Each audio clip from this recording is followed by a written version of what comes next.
Hey everybody. Yeah, if you can join us for a start, we're going to do a thing with Archangel Michael today. A lot of times I try to make it correspond to the things that we're doing in this class, but I don't know. Today we're gonna do the Michael thing. So anyway, we are on the middle of page 3, and I think maybe at the end of the class, if we have a little bit more time, we'll come back and do the lower vibrational energy thing. I think it'll be a great way to end the class if we have time. But we're going to jump into instinctual responses. Instinctual responses. So instincts are kind of interesting. We have some that we are born with, some that is tied to our genetics, and then we have some instinctual responses that are based on our conditioning, right? And so if we have a bunch of good experiences, these instinctual responses are honed in a good way. Sometimes we have bad experiences, and sometimes even with bad experiences, our instincts are still honed like in a good way, but they also can be a bad way. It's like if somebody walks up and hits you in the head with a ball, and then the next day somebody walks up and hits you in the head with a ball, and then the third day somebody walks in and hits you in the head with a ball. And the fourth day, when somebody walks in with a ball in their hand, you're already like going, yeah, right? That's conditioning, you know.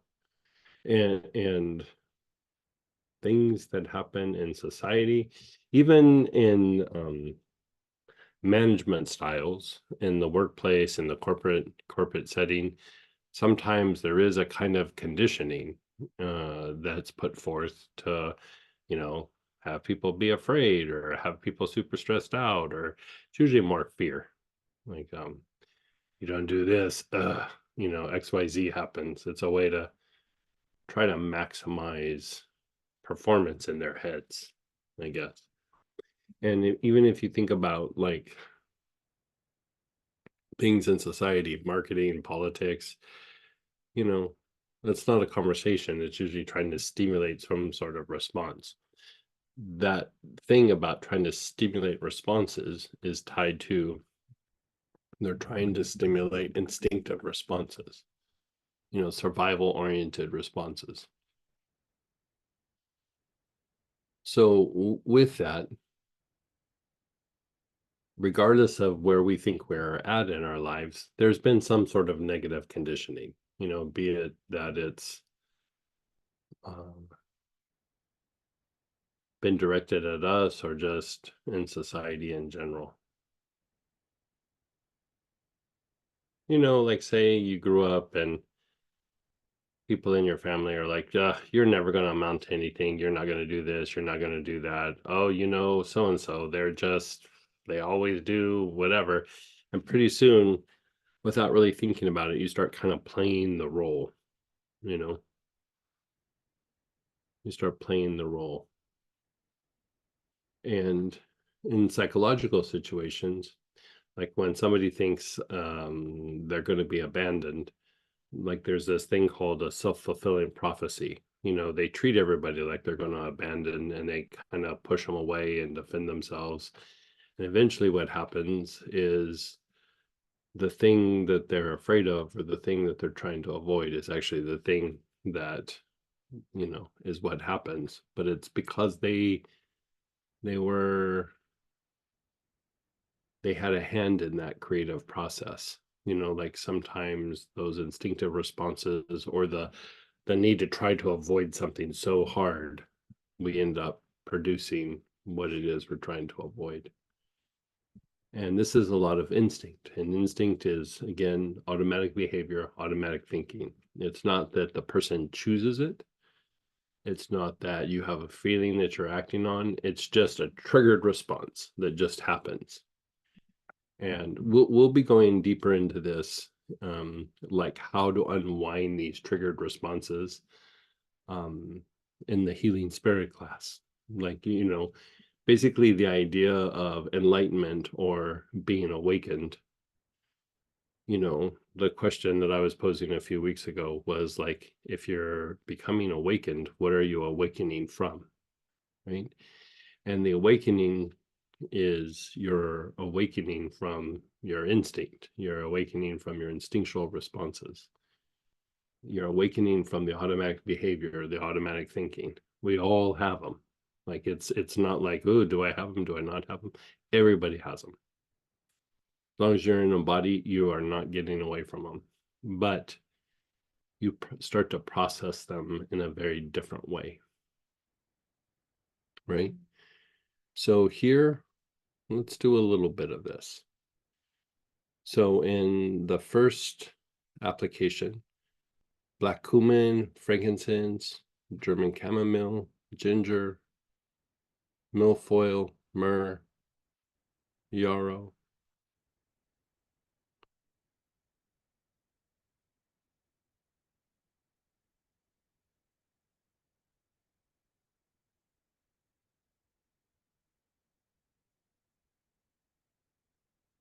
So let's pick something.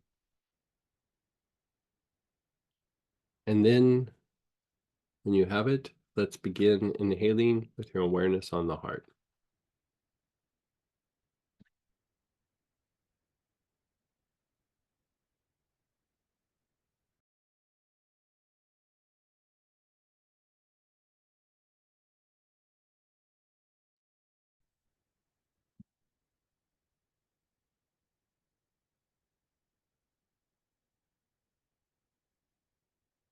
Your awareness is on your heart. You're taking nice, long, slow, deep breaths.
And then just pause for a second.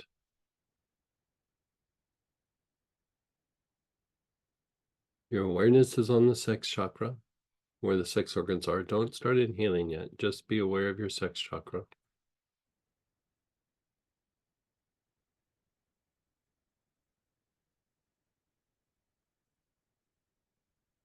You're still just being aware of the sex chakra.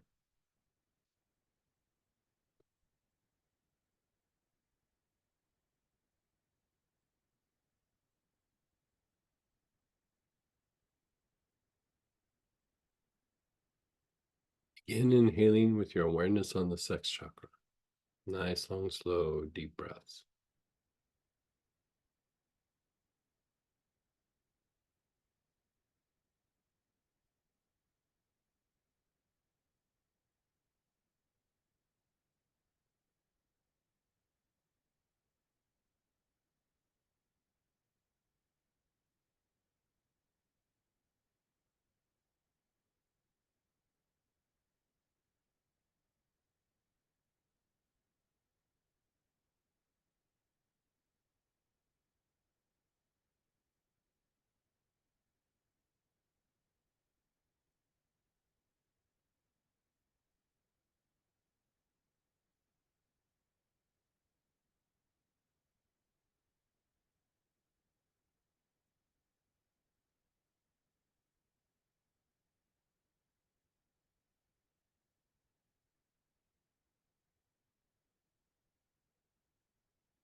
And then just let go. You're just letting go.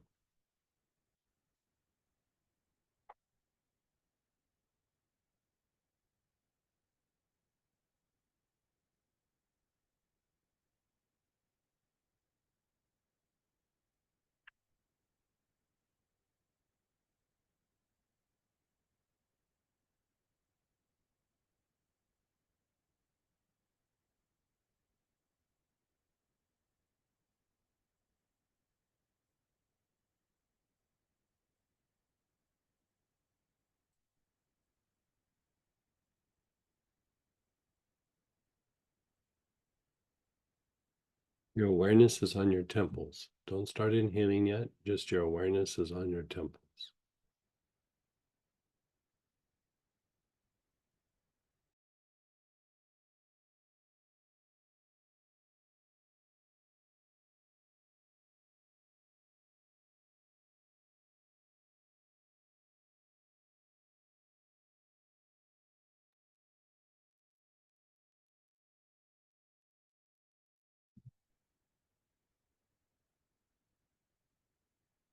Sometimes I don't, but yeah.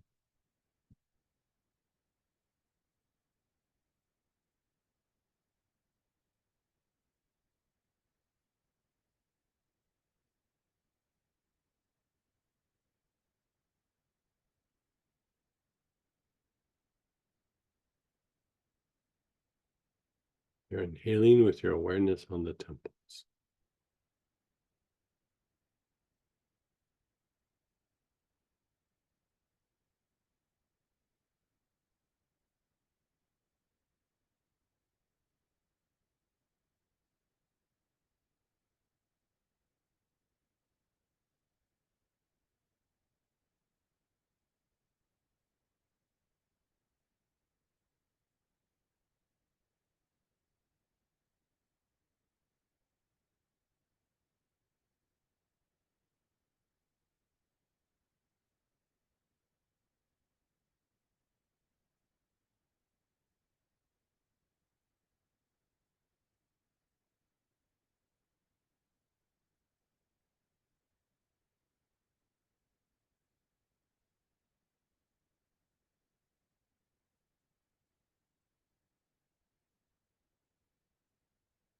And then just be still. Just be still. Let it up.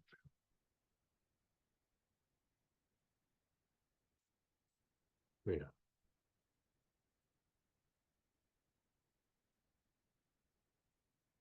Yeah. And healing spirit will do something that's a little bit more involved, and we'll use different oils to target different things um, in these centers. But we process it in a little bit different way. Like here, we're doing something very general.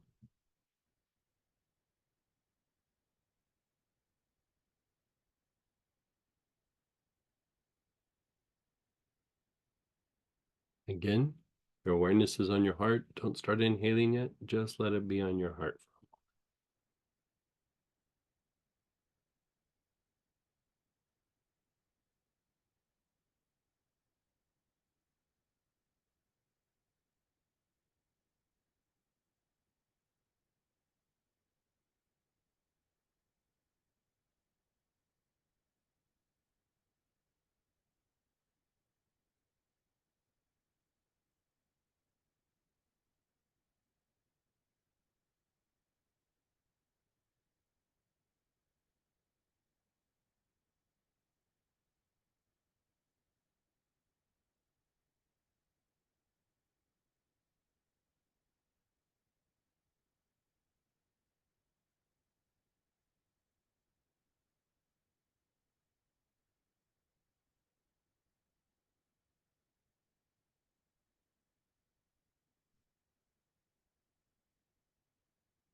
Begin inhaling the oils with your awareness on the heart.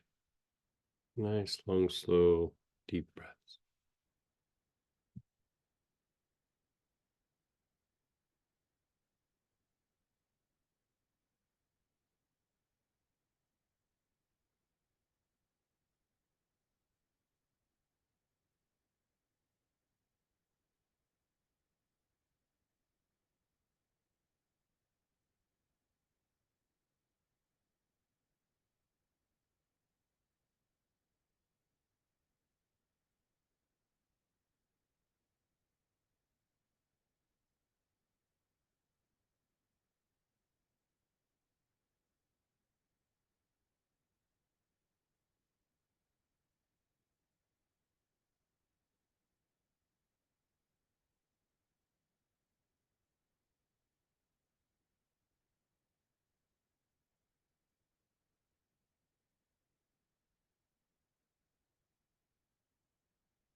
You're still taking nice, long, slow, deep breaths with your awareness on the heart.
And then just pause and be still.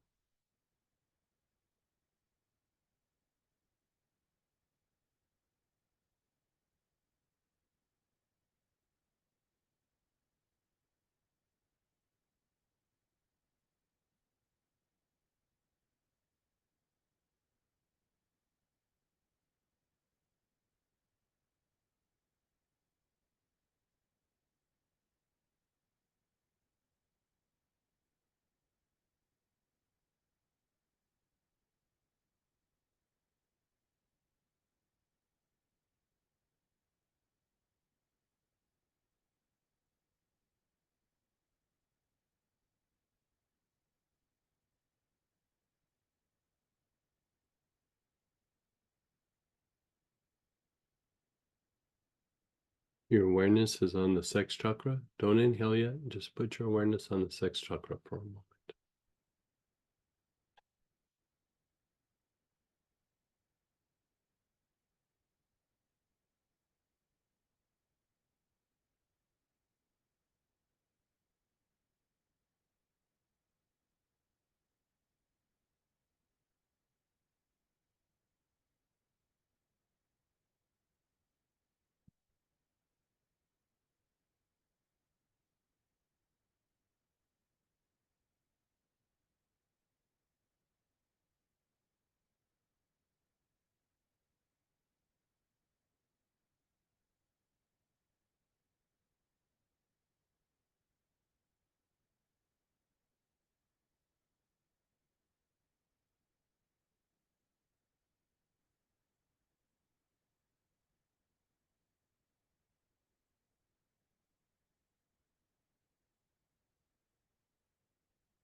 Begin inhaling with your awareness on the sex chakra.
And then just pause.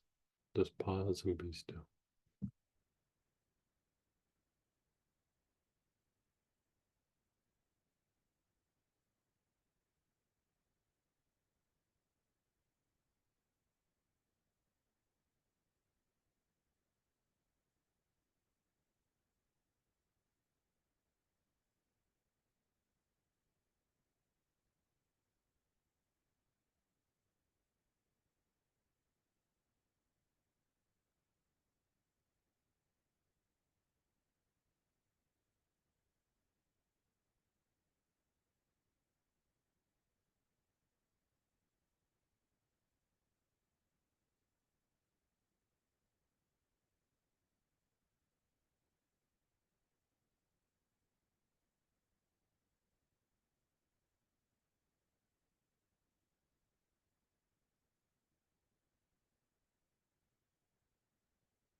You're pausing, you're just being still.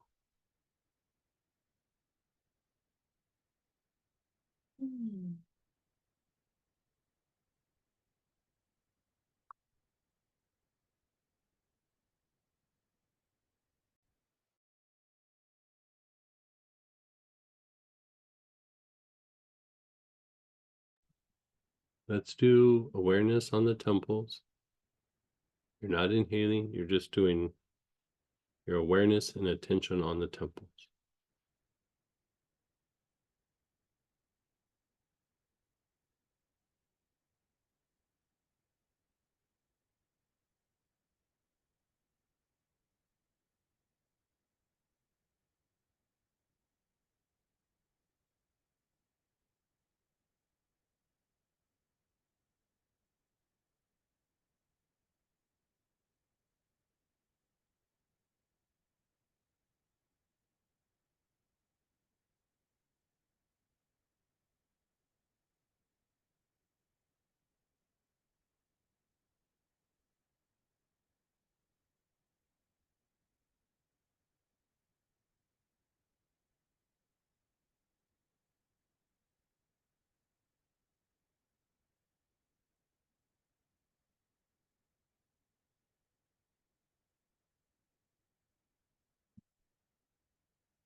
Begin inhaling with your awareness on the temples. Nice, long, slow, deep breaths.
And just pause. Just pause.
Now you're going to pull out African bluegrass or cypress wood, Palo Santo. It's not marked here, but you could also use Opadeldoc or orange healer. So let's see what you have. If you don't have those, a eucalyptus would work. Would the eucalyptus be a B choice? Yeah, eucalyptus would be a B choice. Frankincense would be a B choice. Even hyssop would be a B choice.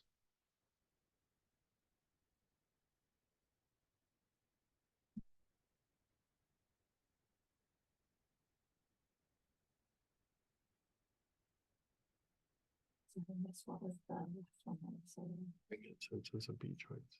oh, I thought eucalyptus and frank. Frank and yeah, I think. Okay.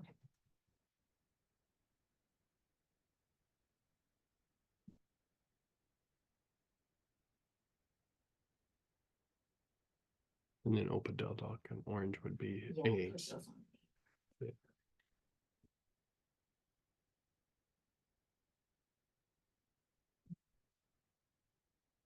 Hmm. I mean, B, maybe even a C choice, like so.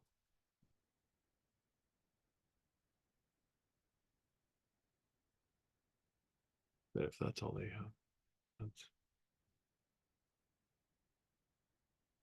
okay.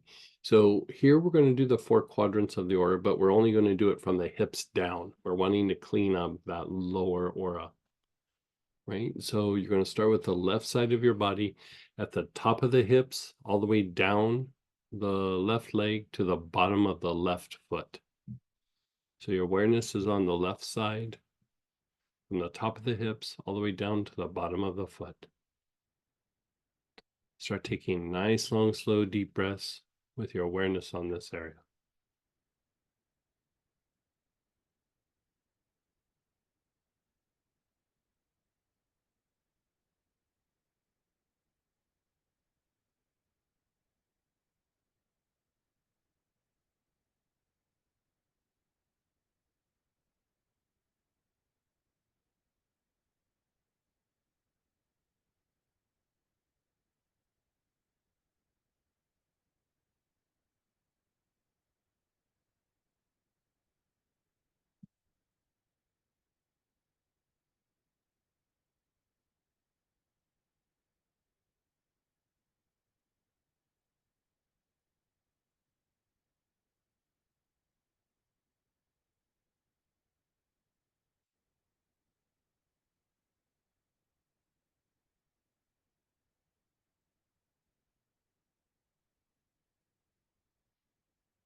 Now move your awareness to the front side. From the top of your hips all the way down to the bottom of both feet.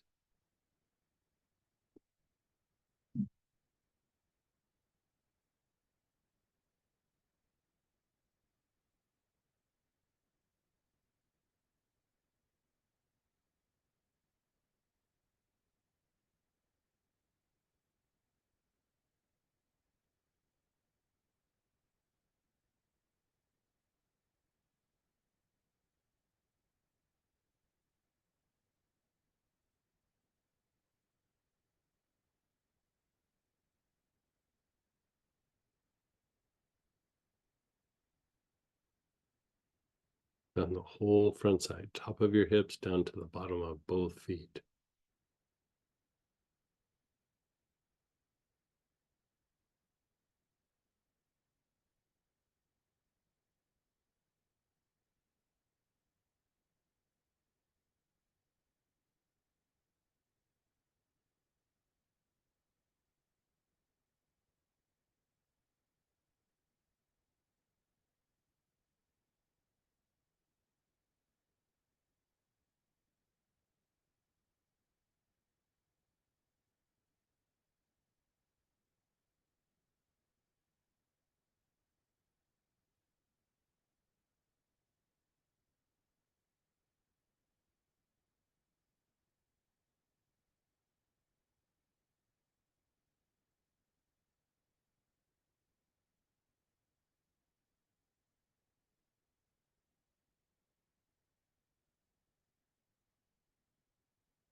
Move your awareness to the right side, from the top of the hip all the way down to the bottom of the right foot.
And the back side, from the top of the hips, down the back of your legs, to your heels, to the bottom of both feet.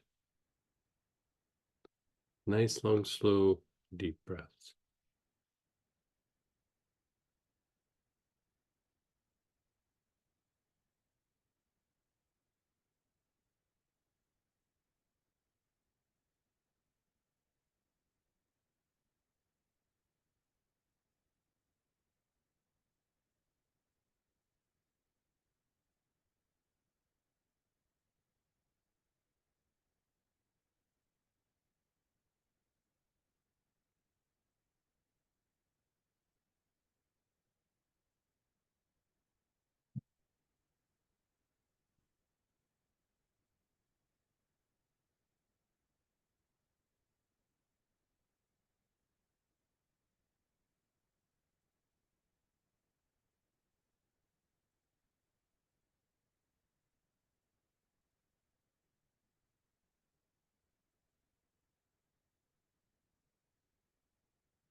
And then just be still for a moment.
Now your awareness is on the sixth chakra.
Nice, long, slow, deep breaths on the sixth chakra.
And then just pause and be still.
Let's start inhaling again. Your awareness is on the left side from the top of the hips all the way down to the bottom of the left foot.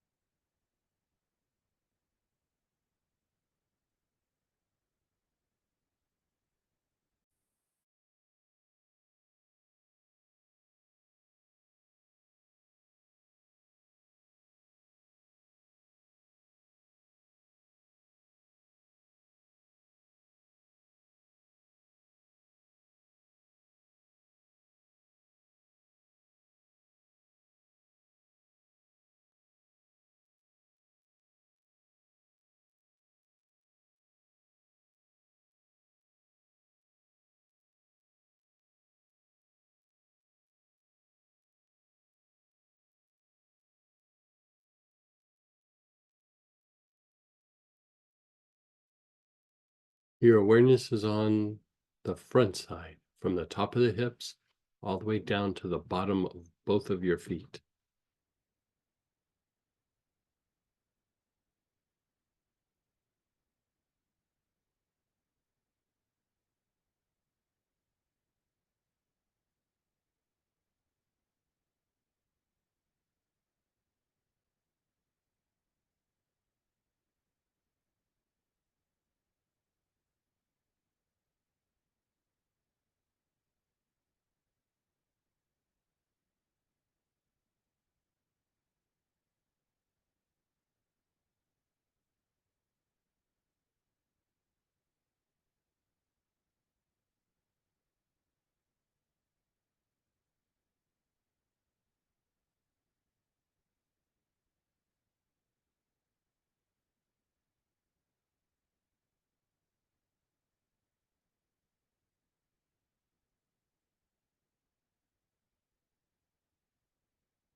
The right side, from the top of the hip all the way down the right side of the leg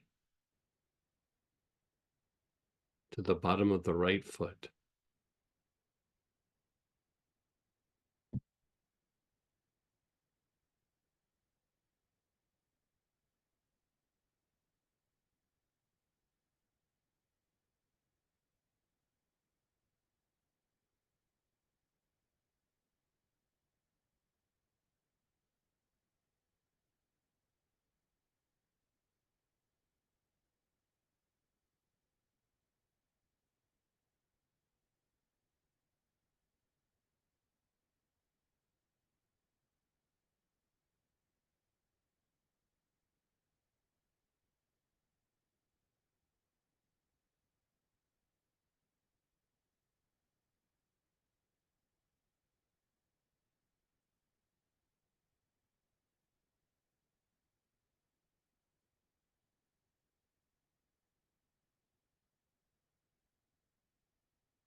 And then the back side, from the top of the hips all the way down the back legs to the heels to the bottom of the feet.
Then just pause and be still for a moment.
Your awareness is on the sex chakra.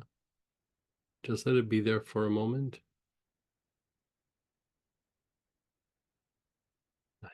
Like don't inhale yet. Just let your awareness be on the sex chakra for a moment.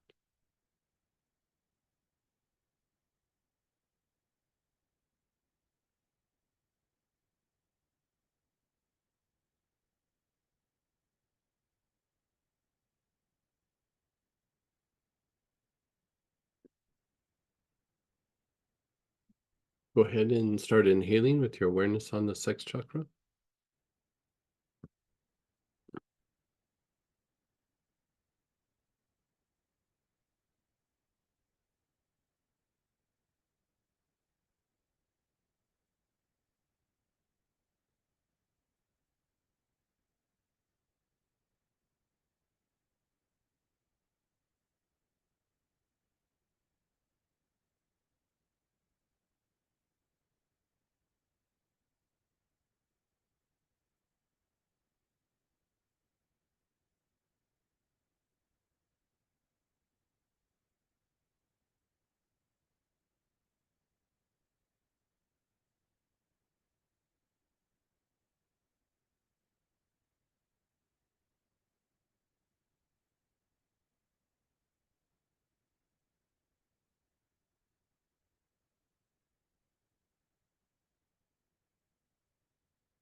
You're just being still.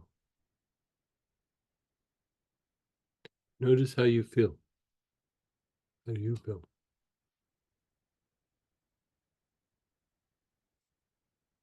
Man, a little sleepy. Yeah.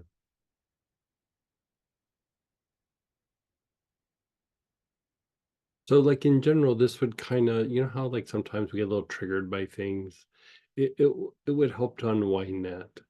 There's more specific things to be done in that area that would be specific to a kind of like trigger, but this is a very general way to treat it.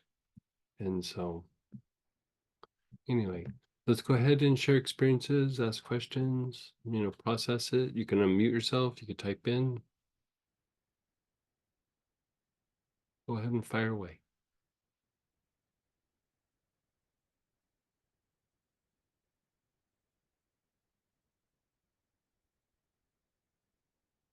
Go ahead, Laura. Hey, Laura. Hey, Greg. Hey. But that was real interesting. I heard when you were talking to Samantha for alternatives, you mentioned orange healer. Would putting orange healer on after you do that process help? Before or after? Yeah. Like you're talking about a body tonic, or you're just talking about? Yes. Yeah. I would do the body tonic from at least like the knees down to your feet. Like, just kind of slap it on that lower area. You could use orange healer as a body tonic. You could use Opadeldoc and aloes and myrrh. Yeah, like aloes and myrrh on the the lower leg, ankle, and feet. Are you Uh, talking about aloes and then myrrh as two separate or no, a like we can combination? make it. We have a blend where they're both together, but that's like what they put on the body of Christ when they take him off the cross, is they cover his body with aloes and myrrh. And so some of that is about detaching from things, but it's it's very purifying, especially when there's been a lot of negativity projected at you. Because a lot of what we're cleaning up is like the incoming missiles that have been projected by so many people. Like a lot of times where they hit is the legs. They'll really hit your feet, but as it goes up, like it hits the legs. Sometimes it'll be in the perineum and the sex chakra, but the more like lower grosser form, the lower grosser energy of that is it's in that lower leg area. And so by going through and treating that, it it helps to release the energy from that person, and you are like detaching, but it's almost like you're disentangling from their projection, because even when they're projecting stuff, there's still like an entanglement in the energy body, even if you're completely unaware of it. Like you do not have to be aware of it mentally, emotionally, whatever, but it gets a little bit entangled in the body. And so by going through and doing this, you're helping to undo that connection. You're undoing the response to those projections. And your sometimes what will happen is your emotional body, your mental body, like in dream time, you'll kind of process it. You might have some dreams about some of those people, like Samantha and I, like we muted and I started talking about, like, I remember doing this really intensely one time, and I was actually using a purba and the oils, and I had a dream that it was everybody who like really talked crap about me like over the years, like they were all in one dream, like people in high school, like old bosses, you know some of my exes, like everybody was just in this dream, and they were all like taking pokes, but you could almost feel like in the dream, like they were drifting away. Like I was going somewhere else and they were all in this place where they were still doing it. And I was like, well, been nice, been knowing you guys. See ya. Like, and I just literally kind of like left and walked away. And I was like, oh, that's kind of interesting. And it took me a little while to figure it out, because I was like, that was weird. It was like people from high school and people from like kids on the block when I was a little kid, and like, just like weird things. And then I started going, what's the theme? And then I laughed because it was like, yeah, everybody that like basically didn't like me. Like they were all in one dream. It's like they had a party in my dream. But the interesting part was like they were in this little town And I was like, okay, you guys, well, sorry it didn't work out. I'm leaving. And I got in the car and left the town. And so, you know, I hope that for everybody that we just jump in the car and leave that town, you know? And so, um,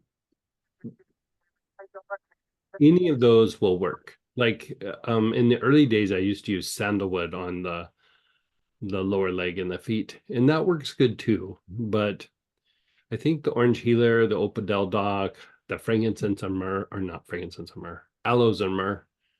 Um, aloes and myrrh is probably the most potent, but a lot of times I just use what I have. I don't feel like I need to do it all at one shot, and so um, The spikenard on the feet, I know you like that on yeah, your feet. Is it spikenard would definitely have an impact. It would be softer and gentler, and there's something to be said about that. And the spikenard on the feet and the lower legs definitely calms like the stress response. And I'd say, especially if you had something with somebody um, that was more current, like, say you got somebody at work or something and they're just being a real a-hole. I would probably use spikenard because it would release that, but it would also make you like really less reactive, even if you didn't do the pattern. You would notice like, okay, they're doing something irritating rather than, oh, they're doing something irritating. Like, it would temper that response. But as far as like going and unwinding the things from the past, it would work. It's just that the other things would work better, just because they have more of a like cleansing and expelling effect. great? Thank you. Yeah, you're so welcome. Can you rotate oils? I Oh, was totally. using both cypress and eucalyptus and golden eucalyptus. Yeah, you totally can rotate them. Yeah, I kind of like that idea of rotating them sometimes. Because all the plants have slightly different properties, and even though they're treating the same thing, they kind of do it in different ways. And yeah, I like the rotation idea.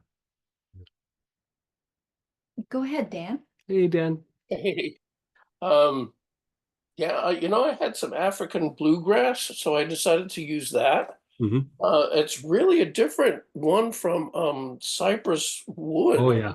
It's Yeah, a very one's like kind of sweet and sticky, and the other one's kind of just like yeah. really earthy, Right, right. Yeah, so it's okay to rotate. So even though Oh, it's totally. kind Yeah, of totally, hazy, totally. And I love me some African bluegrass. yeah. Yeah, Okay, great. yeah. Yeah, this is It's an interesting oil, like the African bluegrass. yeah. How so? It affects the mind, but I find that I'm trying to think of the way to describe it. You know how like sometimes you can see it in the body the easiest. Like say you have that sore tooth, right? And you have a little sore in your mouth or something, and your tongue keeps touching it, like still there, still there, still there. That's a thing that the mind does or the body does. Like when there's like a ache or a pain or something, you kind of like, oh, my knees bothering me, my shoulders bothering me, and it's natural to check in on it because you're trying to not have it get worse, and you're doing things, but you're like, ugh, how's the status of whatever this is? But at the same time, sometimes it starts to almost turn into like a little bit of a fixation of sorts. Mhm. And because you're trying to prevent pain, and so you're trying to nurture that area, but then at the same time, the mind kind of takes over, the intellect. And whenever you have like a repeated like whenever we have like a repeated thing that we do, the mind just goes, oh, this is what we do now. And so it almost like takes it and integrates it into like a behavioral pattern. And you know, when we have something that, like, say, has happened to us, like say we're having difficulty with a person, um you know, maybe there was an argument at work, for example. It's natural to kind of keep checking into it, like, oh yeah, they don't seem as mad, they don't seem to be talking smack at work, they don't seem to be, you know, yada yada yada. But then after a while, it almost becomes like this thing, like, oh yeah, me and this person have a conflict, you know, rather than it was a weird incident. It's like it starts to become like a little bit of a thing because it's repetition. You know, does that make sense? Yeah, And actually, and then the African bluegrass, I find, almost like breaks that up for a bit. Like it doesn't allow the mind to go, oh yeah, this is our thing now. Like this is what we do. Like we're going to have a conflict with that person. You know, when the person could have been, you know, having a bad day, or the person could have been, you know, I don't know, irritated or annoyed about whatever. And it it breaks up the, like, that tendency to get like fixated on it, so that you can kind of just, it's not really like a detaching, it's more the, like, the fixation component. And so it allows you just to go, yeah, that was a thing, but it's not anymore. Like, you know, you just kind of walk away from it. And I kind of like that. We use it in kids sometimes, where they're having like a little bit of a behavioral issue, or like, say, for example, they don't want to go to bed at night and you have a hard time getting them in bed. We'll have the parents use the bluegrass, and the child starts to become more compliant about going to bed. And it's the same idea. Like, you know, maybe they went to bed and they had, you know, maybe a couple of nights where they didn't go to sleep right off the bat, and they were laying there wishing they could play or whatever. And then it turns into a thing where, like, no, I'm not going to bed. They could be exhausted, but they're not going to go to bed. And the bluegrass seems to break up that pattern, so that they are able to just be directed to go to bed. And, you know, if they have an issue, they have an issue, but it's not because of that old thing. It's just like, hey, you know, I'm maybe not sleepy tonight, or something like that, where once they've had a couple of those experiences, it turns into, every time it's bedtime, um you know, it becomes a fight. And it's that same idea, you know, because the intellect doesn't figure out something new, but like whatever our experiences are, in a way, it doesn't really even judge it as good or bad. It just goes, oh, this is what we're doing now. We have a conflict with this person. We have an issue with going to bed. We have an issue with this. And so, you know, let's be at odds with it. Let's be adversarial. Let's try to not do whatever that is because we had a bad experience. It's usually not one experience. It's usually a couple of experiences, Yeah. or one really supercharged experience, you know. And so with that, the bluegrass seems to break that up. Okay, good. Yeah. Good. I mean, I love me some bluegrass just for that. It's like it makes everything like more fluid, you know, because that is, even that aspect, it's not even really that like we choose it. It's that our mind just does what it does. And, you know, that's kind of like when I was starting yesterday, and I go, we're the parents of our mind, right? It's that thing where we let something in, even if it's something that happened to us. It's like, soon as it gets into the intellect will maintain it, even if it's something that causes us misery. The intellect doesn't really go, oh, this is good or bad. It doesn't really feel. It just goes, okay, we'll maintain this, whatever that is. And so, you know, I saw a lot of that in one side of my family, where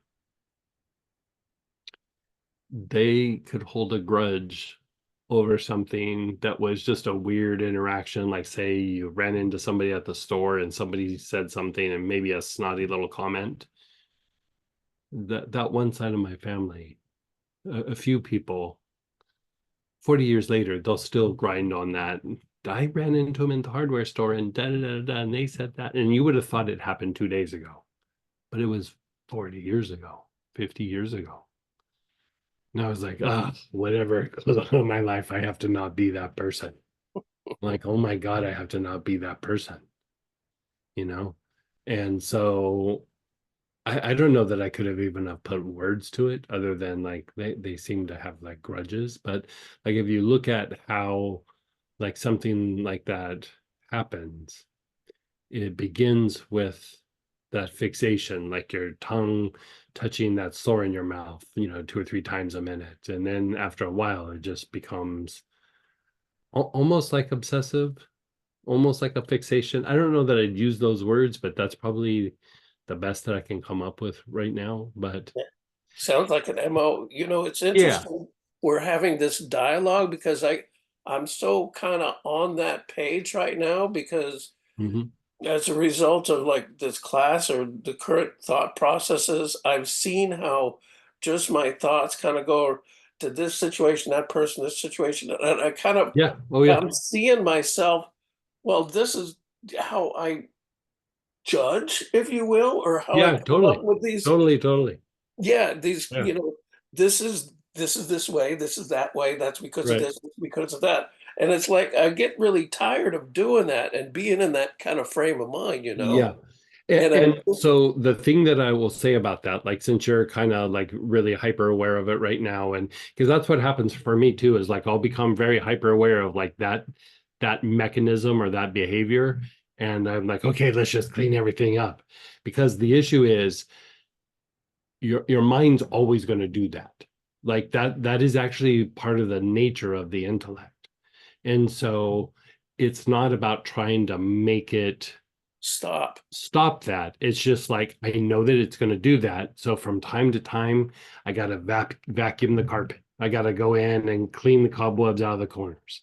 Okay. And it's just like, you have carpet, you have floors. It's not that they're going to be always clean. It's just like in a few weeks or in a month or whatever, we're going to need a good like house cleaning.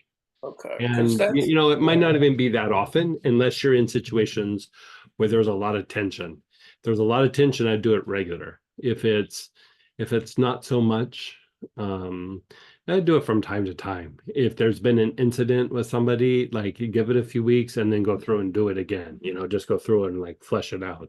okay. And because that's the nature of like when we have like a conflict or something adversarial with somebody, is there's part of us that wants to resolve it and there's part of us that wants to avoid it, and it's neurology, it's our brain. It's not like that we're evolved or not evolved. It's just your brain has these mechanisms of like that hurt, that sucked, don't do that again, avoid that person, avoid that situation. Right. And so part of the fixation or obsession, whatever we want to call it, is actually tied to that. And so, in the very extreme, it could turn into like OCD, obsessive compulsive disorder. And like a lot of times people, because I did a little stint with a group of psychologists on OCD, and everybody had different theories, but I was like, bottom line, there was a trauma somewhere. So it was significant enough to push that person into being like obsessive. It made them so consumed with avoiding something or trying to manage something that caused them so much discomfort. And it might not even be something that somebody else would recognize as like, oh, that probably hurt. It was like maybe a blow to the self-esteem or self-ego or the self-ego, the ego. But it, a blow to something where it made the person kind of process enough, like, and they got fixated enough because it hurt so bad, be it internal, that they started to get obsessive, and then it just became this outer manifestation of that. And so the thing that I would always say to people is, to this group of psychologists is we need to not look at it at it as a symptom.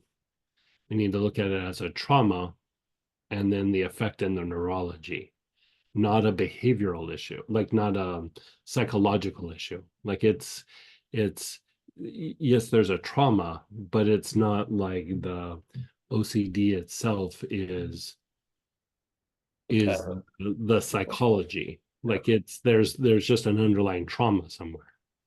And I don't know. OCD, you can usually diminish it, but you really have to get at the heart of the trauma a lot of times. But then you have to rewire the nervous system, or at least re-educate it. And I always found that, at first I would treat it with like Palo Santo just to kind of blow things out of the field. And then usually after a while, I'd follow it up with the African bluegrass. And I got relatively good results with that. Usually just the Palo Santo right off the bat would reduce it by anywhere from 30 to 70%. Like it would diminish it somewhat. And then working the bluegrass for a while would usually resolve it substantially. But a lot of times people that had OCD, they would also become like hyper vigilant, like they had been wounded so bad that they were always waiting for another shoe to drop. Yeah. And so I found that in those cases, I would have them start using yarrow internally, and that usually would calm that down quite a bit. Yeah, you can't take out yarn for that long though, right? You No, mentioned. like you take it for 3 or 4 weeks and then you take a week off and then, but usually like it doesn't take a lot. With the yarrow, you kind of calm it down for a little bit. And most times I don't think they even went 3 weeks. They would take it for a week or two and then they'd take a little break. And then I'd say when it starts to rise up again, hit the yarrow first, almost like do the treatment in reverse. Do yarrow, then do Oh, some bluegrass, and then whatever's left, then blow it out with the Palo Santo. okay, interesting. Okay. So as far as the cleaning house thing that you mentioned, because I mean, Uh-huh. I just seem like hypersensitive a lot. And I think as I look at things now that I'm in this perspective, Uh-huh. that's been a lot of my emotional angst kind of thing over Oh, last sure. a long, Yeah, yeah, long, yeah. long time, the more I think of it now.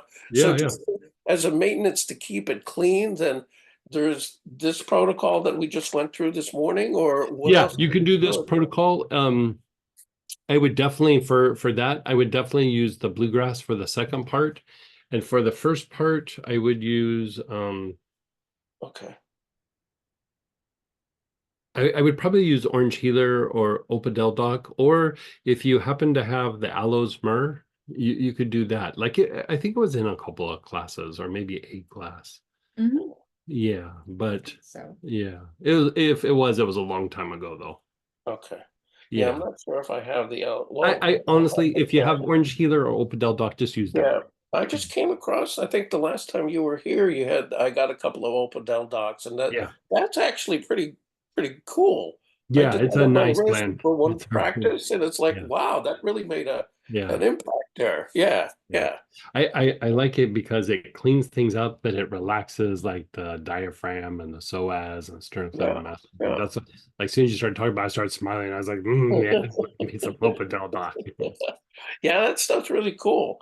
Yeah. So I did come in just a tad late for, so that very first piece, if you could just review that, what that was that the heart, the Yeah, set, you're doing the heart, the goals, sex chakra, and the temples, and that's actually temples, that going was it. directly Yeah. after the stimuli that stimulates the instinctive responses. And what was the stimuli? What was that Just feature? anything in the environment. It's Oh, like general things that might trigger like a triggered response or okay, the automatic behavior, trigger. Yeah. automatic thinking. Later in the healing spirit, we'll go into it in a lot more specifics. And then in the class with the plant teachers, there'll be an oil for every kind of triggered response. And so the idea is, like when people talk about like that person is awakened, basically what's happened is the instinctive responses have been tempered enough that they are awakened into the mind. you know, their mind has become more illuminated because they're not in automatic behavior and automatic thinking. We all have it, but it's a way to temper it so that other things can happen. When we get fatigued, or when we've had a lot of bad things happen, or when we've been triggered, or maybe we've just always been in that phase, the those responses will actually produce the emotion and the thought. And so the more you calm those down, the more the emotions begin to change, and more the mind begins to change, and it starts to process things very differently. Yeah. Right, right. Oh, cool. Hey, thanks again. You're Thank- so welcome. Okay. It's gonna be a fun next couple months. Like Yeah, yeah. the things that we're covering are just like, it's a very deep way of, you know, of course it's a spiritual practice, but it's a very deep way of treating the body and psychological things without having to rehash or relive those old things that happen. Yeah. You know, you Yeah, just kind of, you know, you just kind of clean it off your plate and just go, yeah, I'm done. I'm just yeah, done. yeah. Yeah. Yeah, it feels like a good timing for me. Like Yeah. it's a good time to reset now that I'm really exploring this kind of thing, and just like, yeah, Yeah. there's a lot of things that I've done.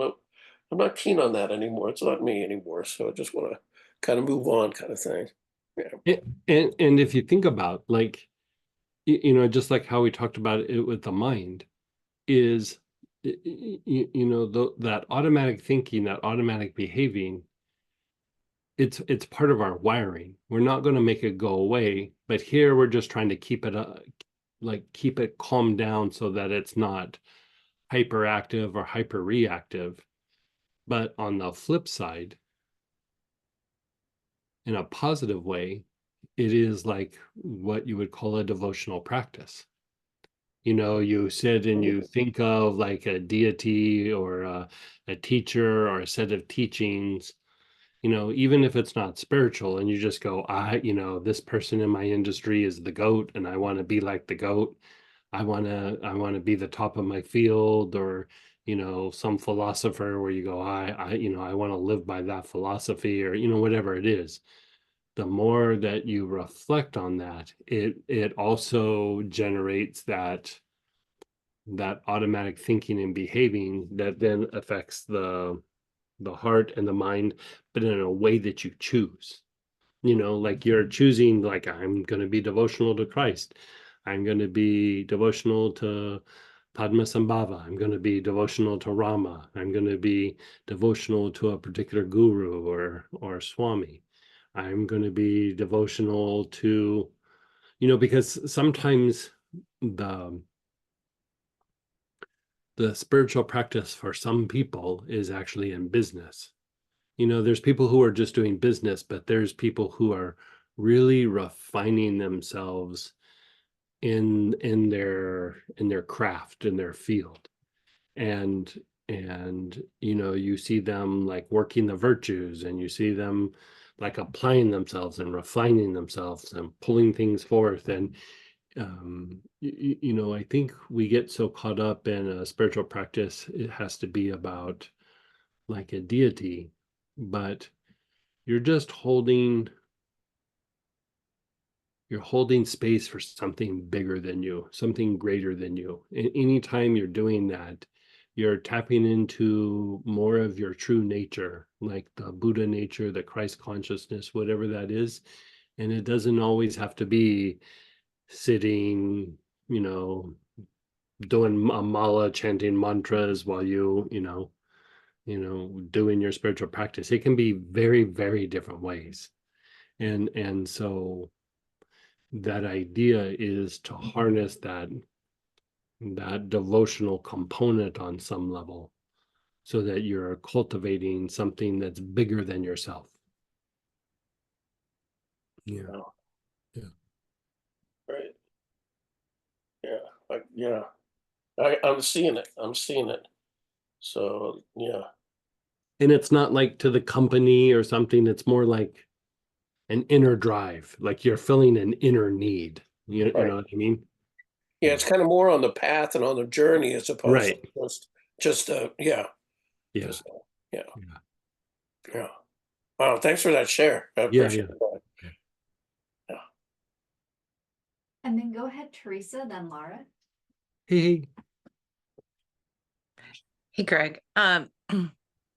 So I used the cypress wood mhm.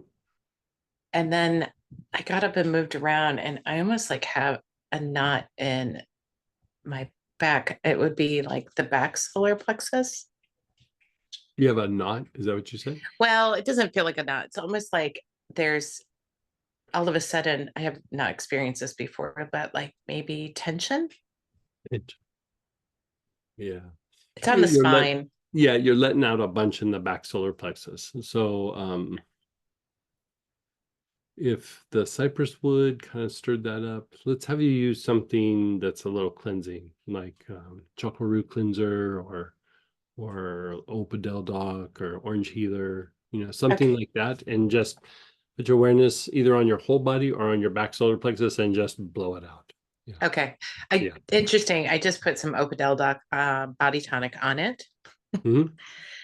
Okay, so chakra root cleanser, Opadel Doc, or what was the other one?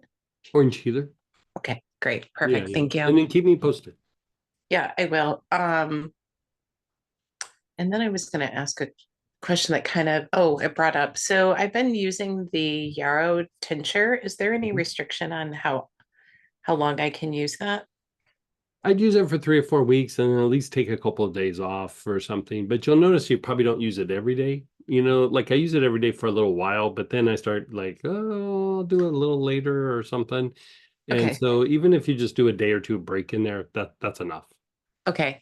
And because it's been very helpful for the work. And if I Oh wanted yeah. to Yeah, like yeah. shift it, would I go to like an annula or a St. John's wort? You're trying to shift Well, what you if I take a break, but I'm still in the work environment and still oh, I around see.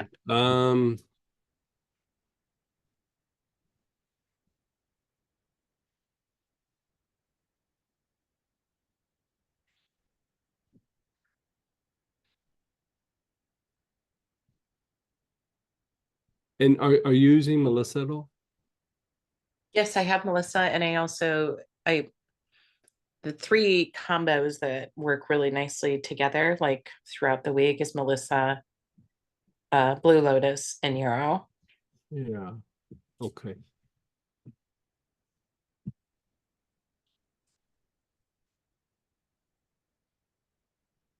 And I, did take a break on Yarrow for like 3 or 4 days, and then that's when I had all that body stuff coming up that I sent a message to you and Sam. So if there's something else that when I'm taking a break, I can supplement it with.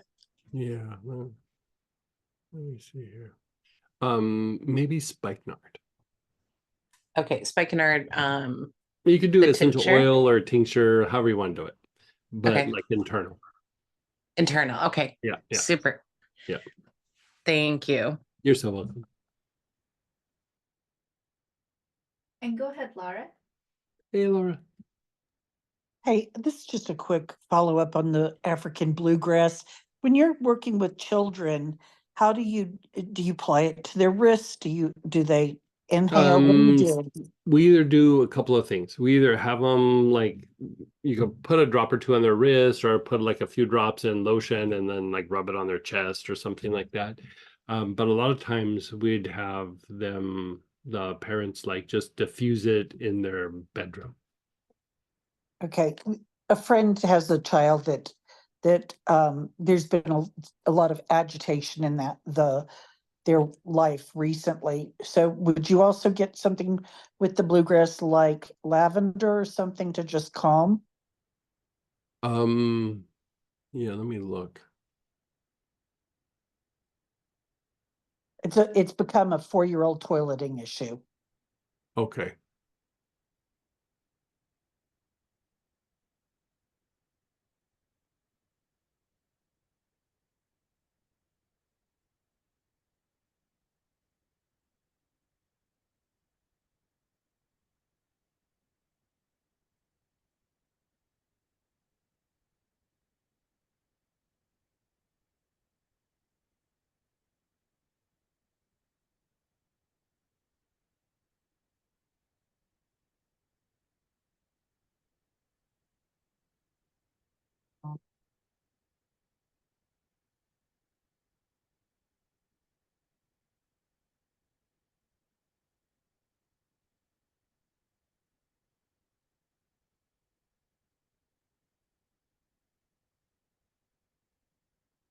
You know what I would probably use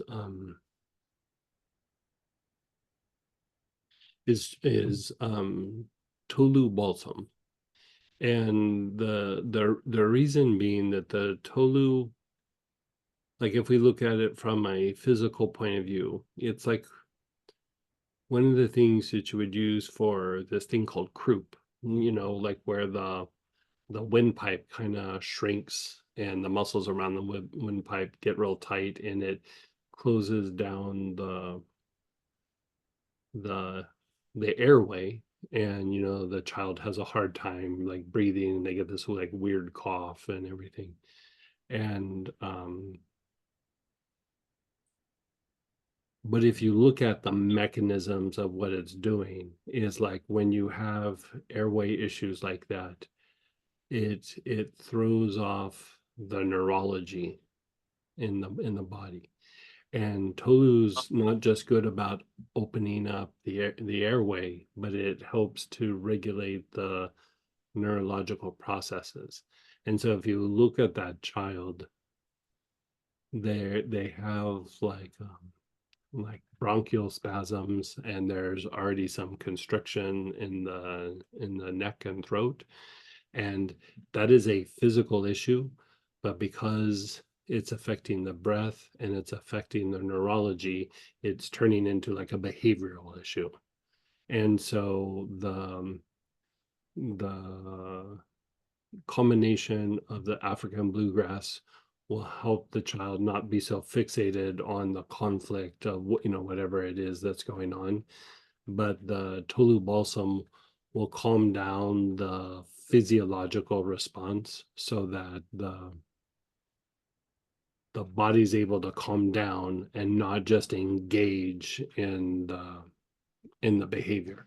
Because that's the thing, like with behavior, it's a response. It's not really like thought out.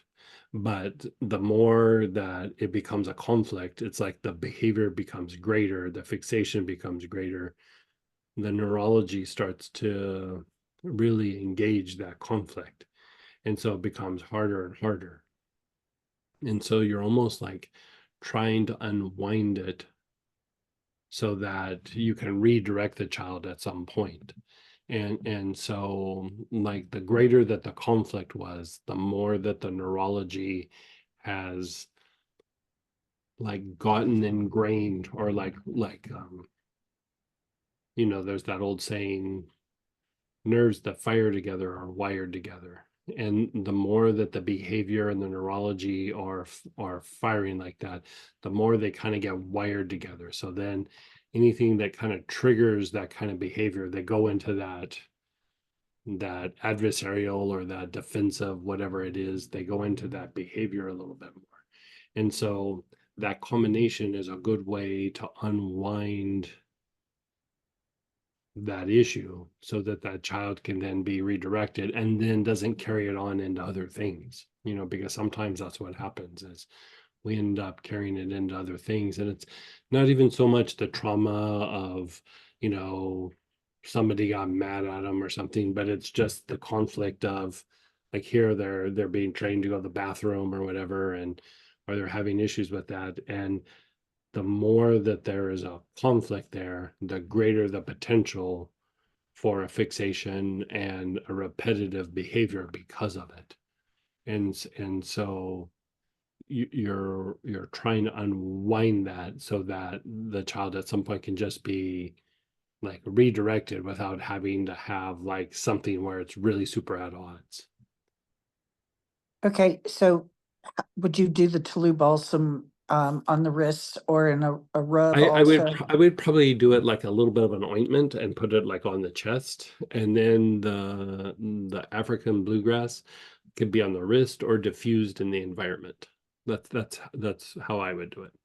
And would you use it more than one time a day, or what Once a time of day day is would probably you good. use Like it? I'd probably put it on like I mean, you could start the day that way, but I'd probably do it at night so that they kind of, integrate it a little bit more in their sleep time. And then during the day, that it might be easier for them to redirect.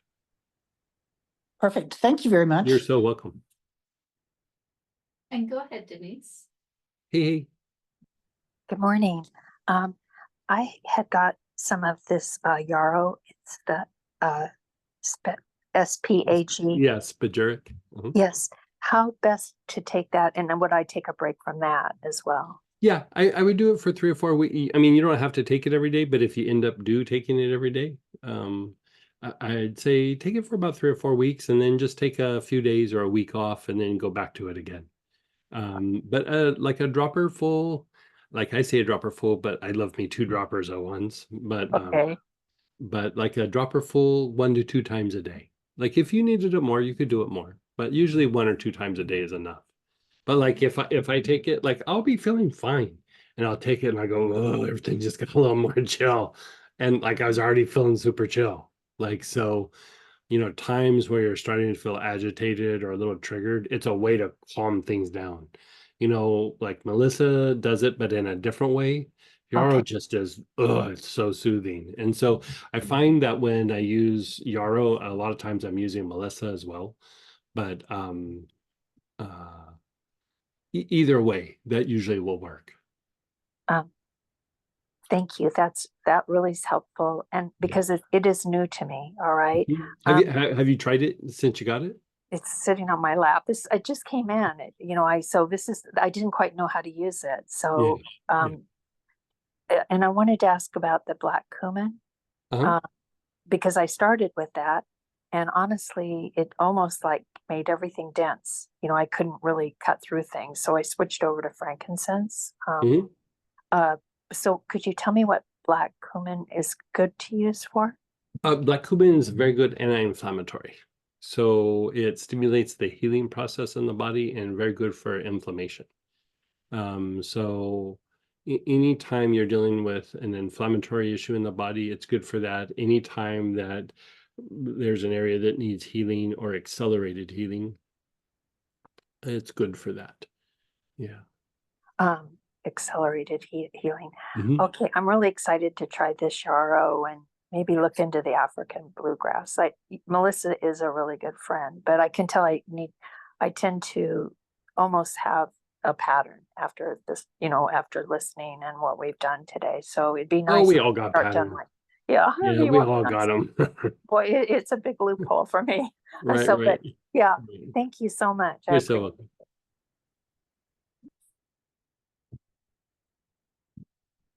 And then we had 2 questions come in about cypress. One was, are cypress and cypress wood interchangeable? Not always. Like when you're taking things for like regular cypress for accumulations and um,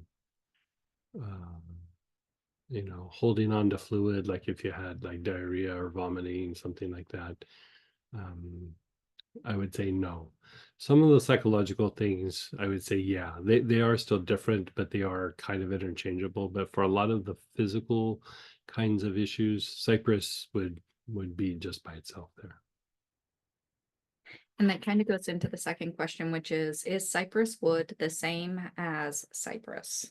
It's distilled a different part of the plant. Yeah.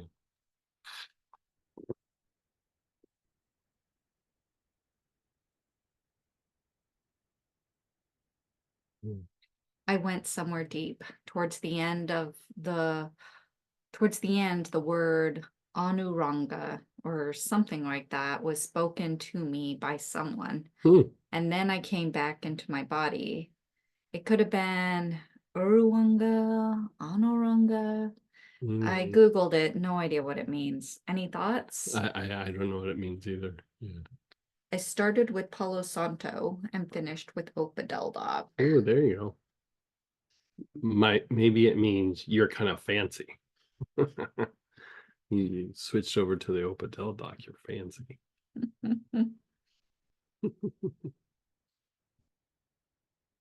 Yeah. So we still have a few minutes. Let's maybe just do a little quick round with the first one. So again, the black cumin, frankincense, German chamomile, ginger, milfoil, myrrh, yarrow. If you want to use Opadeldoc or orange healer here, Aloes and myrrh if you have it. I don't think a lot of you guys have that one though. Like it was in a kit like a really long time ago. Which one are we going back to then? The beginning of segment 5, the letter A, application A. Okay, so your awareness is on your heart. And you're taking nice, long, slow, deep breaths. And Denise, if you have your yarrow tincture, why don't you try it right now while we're doing it?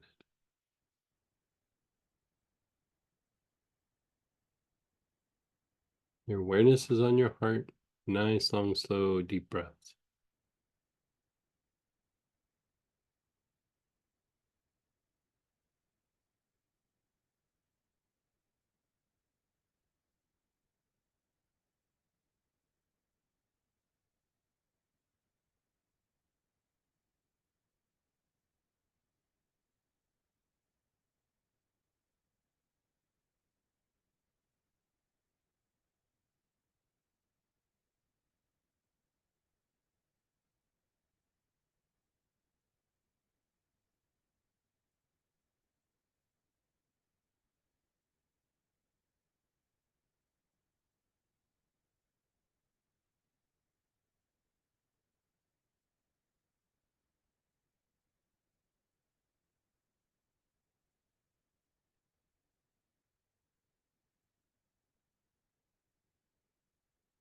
Then move your awareness to the sex chakra, where the sex organs are.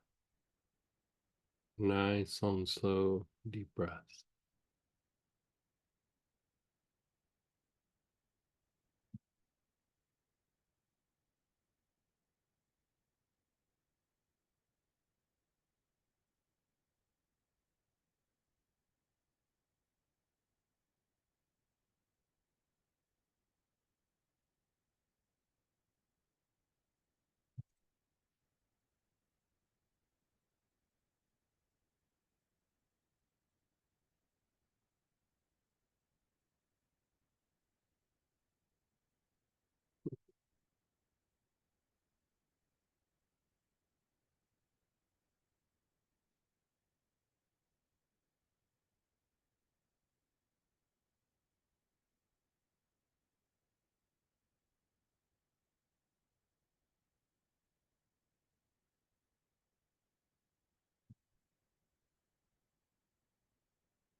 And then the temples.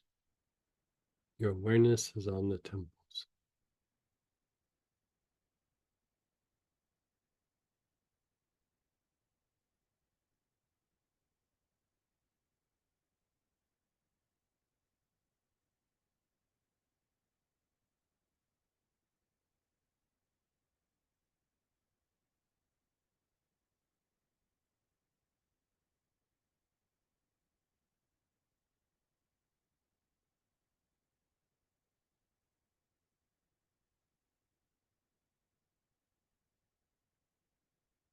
And then just be still.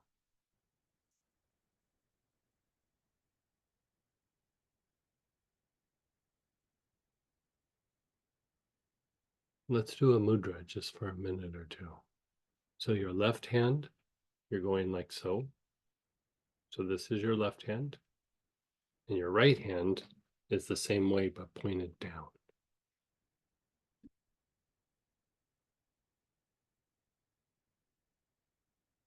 You see it?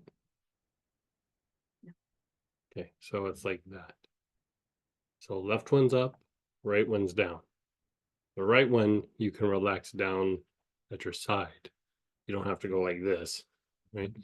But that's the way it looks, but down at your side.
Let the mudra go and just be still.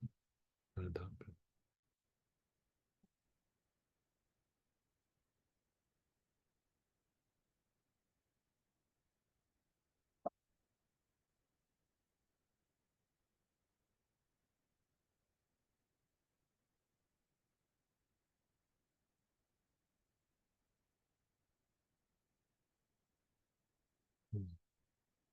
Just keeps going and going. Okay, everybody, we're going to switch over to the Astara Sunday session. I think we're changing the name of it, Sunday Sacred Space or something. Well, that's sweet. Yeah. So we're going to go to our sacred space and we'll come back after lunch, 1:30 Central Time, so an hour and a half from now. Join us if you can. I'm going to do a little thing with Michael, Archangel Michael, but if not, we'll see you in an hour and a half. Hey, everybody, let's come on back.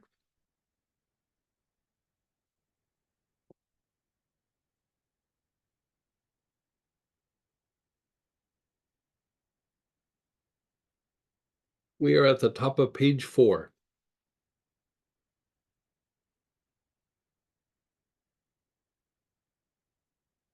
We're probably going to need B choices here. We'll see, but so we're dealing with segment 6, which is self-image itself. Your choices are benzoin.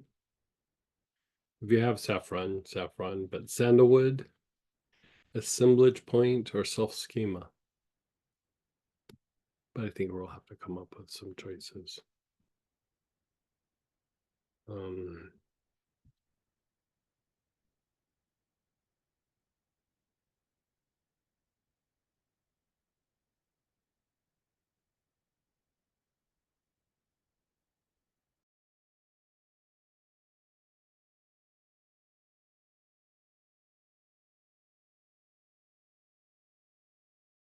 okay.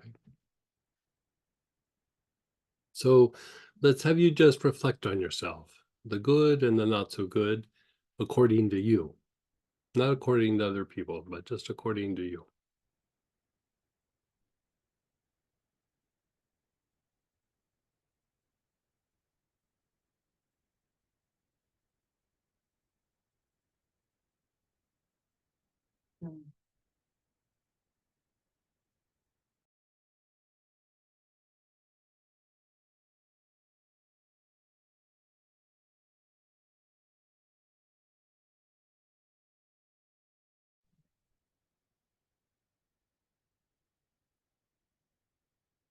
And the alternative? Um, I mean, aloes.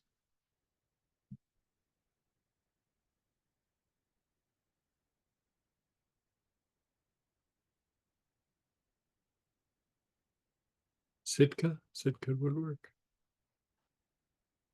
Let's see if those. Sitka's been in a bunch of classes.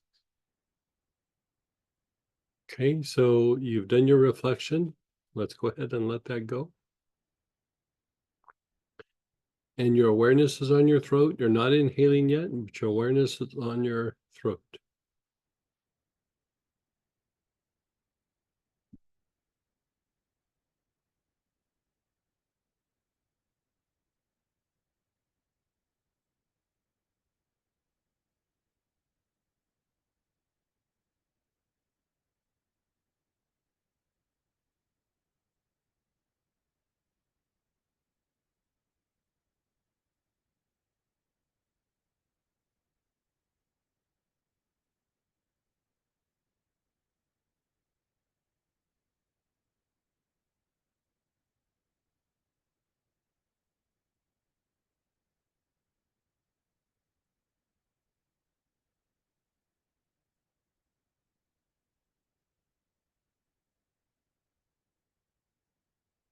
You're inhaling with your awareness on the throat.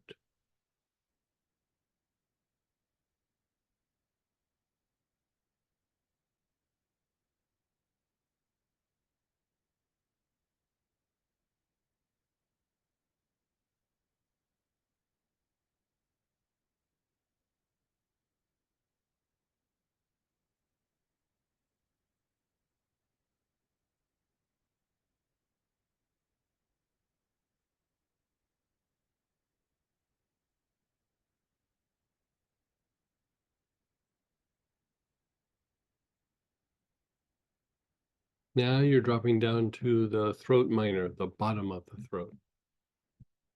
That little notch between the two collarbones.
Now go to your back throat, the middle of the back of your neck.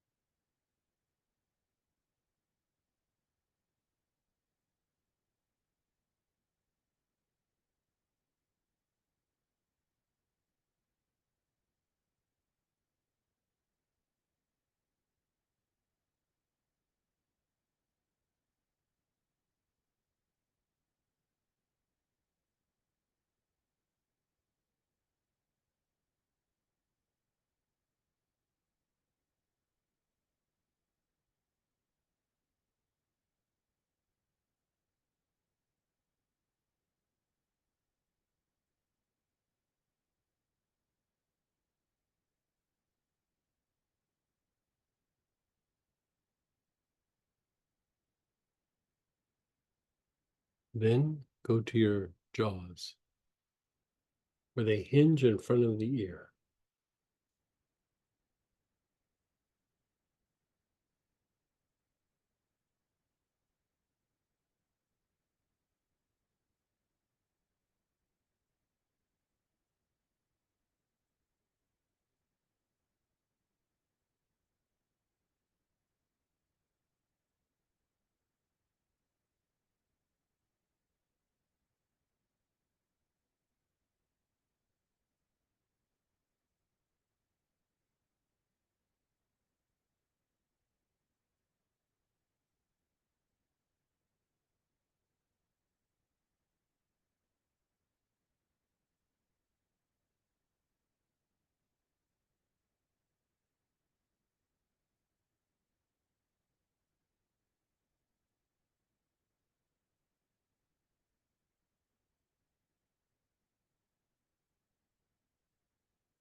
And then up to your temples.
Then go to the back of your head, like from the ajna, but around to the back side.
And then the forehead. Your awareness is on the forehead.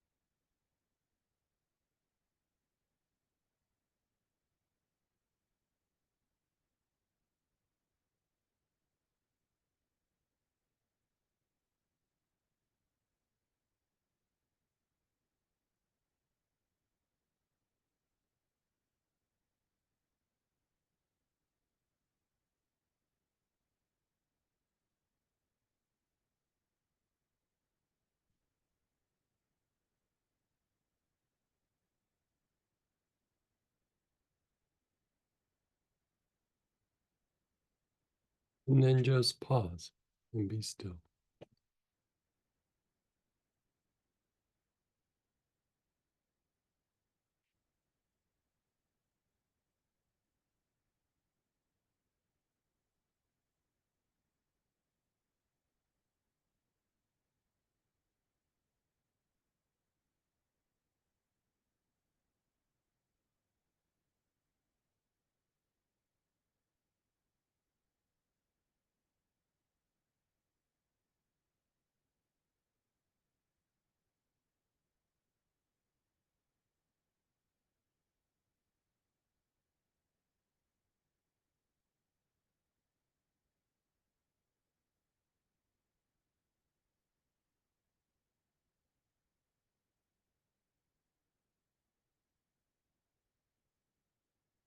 Just be still. Again, reflect on how you see yourself, not how others see you, but how you see yourself. The good and the not so good.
Just let everything go.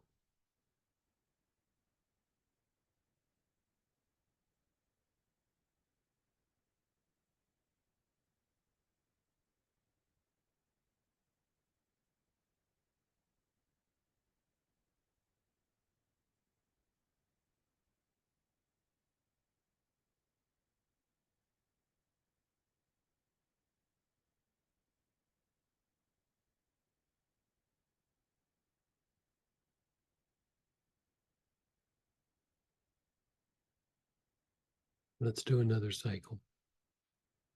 So you're using the same oil. Your awareness is on the throat.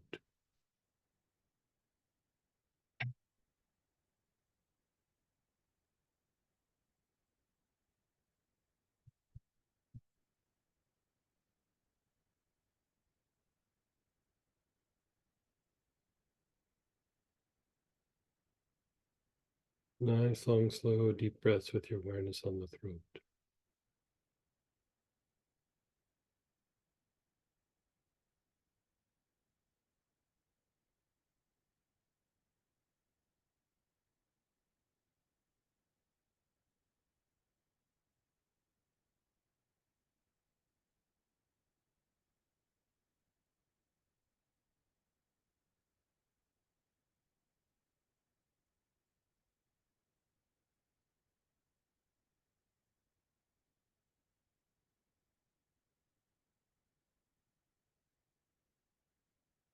You're moving your awareness to the throat minor, the bottom of the throat, that little notch between the two collarbones.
the back throat, the middle of the back of your neck.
Then go to your jaws, where they hinge in front of the ear.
Then your awareness is on your temples.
Your awareness is on the temples. You're taking nice, long, slow, deep breaths. Move your awareness to the back head.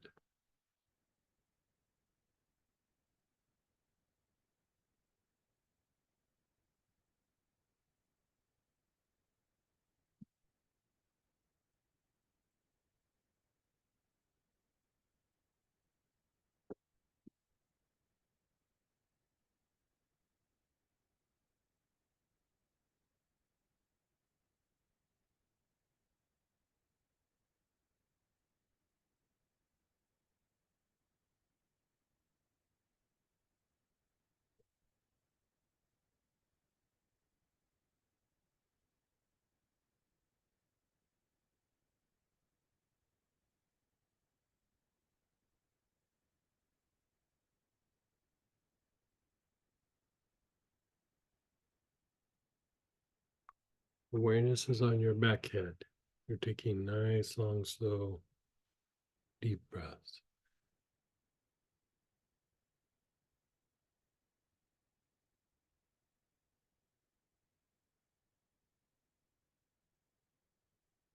Your awareness is on the forehead.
Your awareness is on your forehead.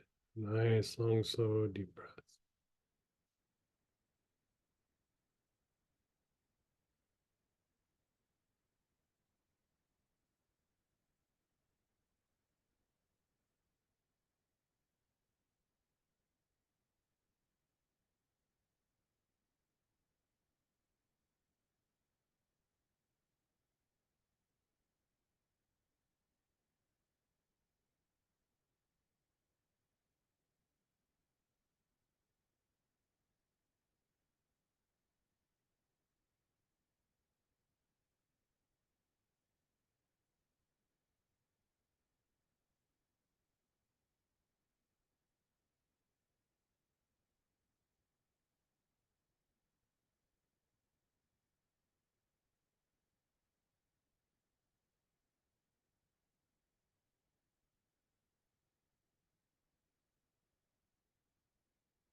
Just pause and be still.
Now reflect on how you see yourself, the good and the not so good.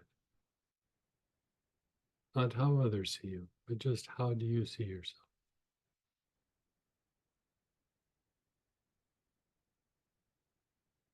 We're not really judging, we're just looking at pieces, we're observing.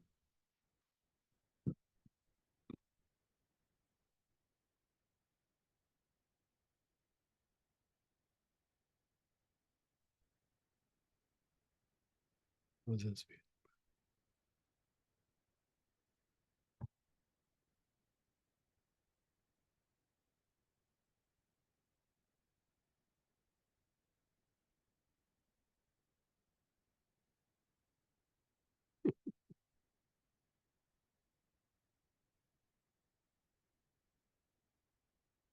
We're going to do one more cycle of this one. So same oil. Begin inhaling, your awareness is on the throat.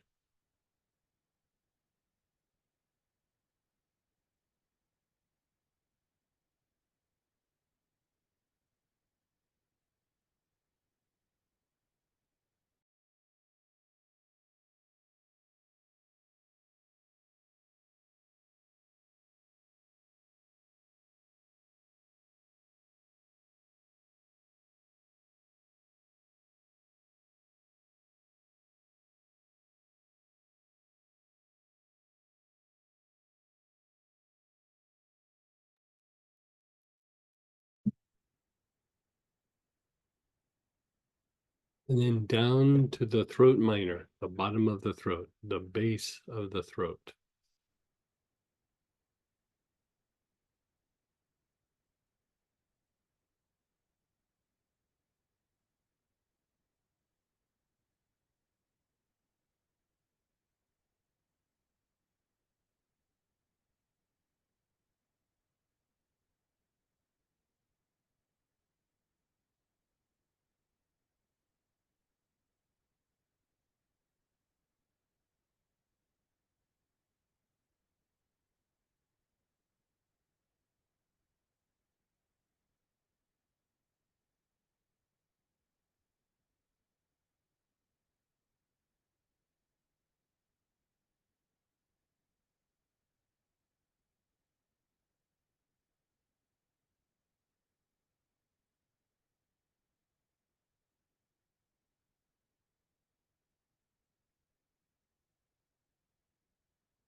Your awareness is on the throat minor, the base of the throat. You're taking nice, long, slow, deep breaths. Move your awareness to the back throat, the middle of the back of your neck.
The jaws. Your awareness is on the jaws.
Your awareness is on the temples. You're taking nice, long, slow, deep breaths.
Your awareness is on the back head.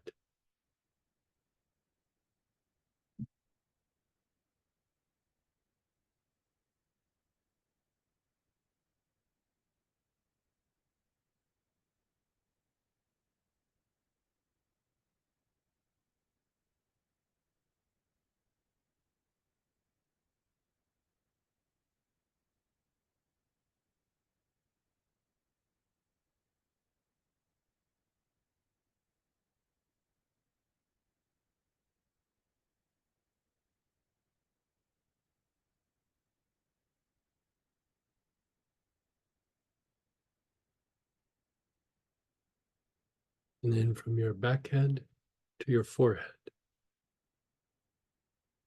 Your awareness is on your forehead.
Just pause and be still.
Now we're going to slide into the next segment, but you're still using the same oil. So the segment we just completed has to do with self-image, which is of the mind, right? Whenever we think something, we produce an emotion, and whenever we feel something, it produces a thought. So if we went through and we treated aspects in the mental body, in the mind, thought processes, the byproduct is good. There's going to be an emotional response of some sort. So this next piece is about homeostatic emotion or lower emotion, right? And so we do this through treating the organs of blood purification. So you're using the same oil and you're inhaling. Your awareness is on the lungs. Nice, long, slow, deep breaths with your awareness on the lungs.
Move your awareness to the liver.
No, no.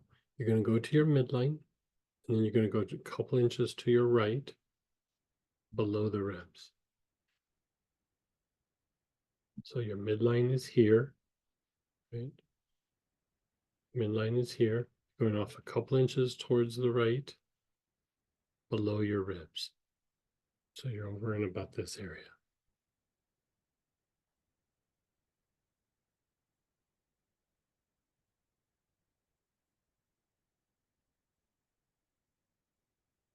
Nice, long, slow, deep breaths on that area.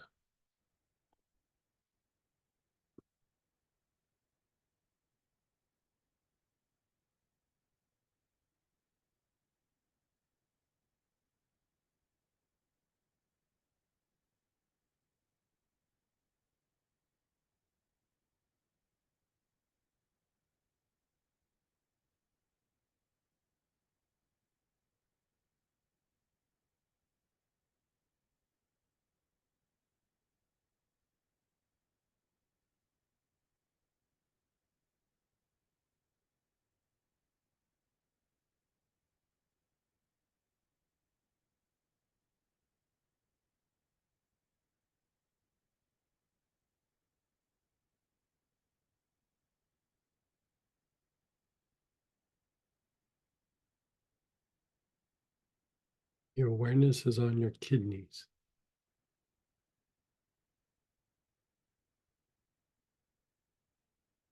You're taking nice, long, slow, deep breaths with your awareness on your kidneys.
And spleen.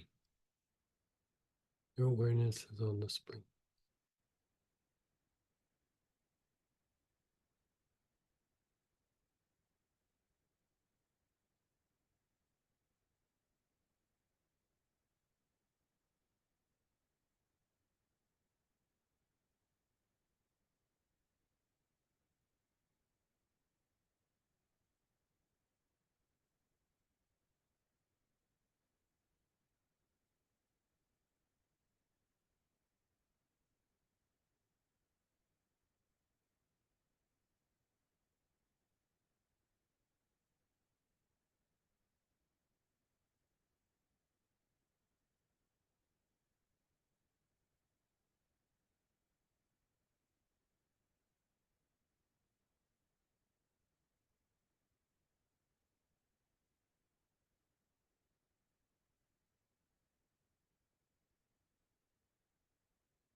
Your awareness is on the spleen, the left-hand side below your ribs.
Just pause and be still.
Just be still, let go. Just be still.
One more cycle of that.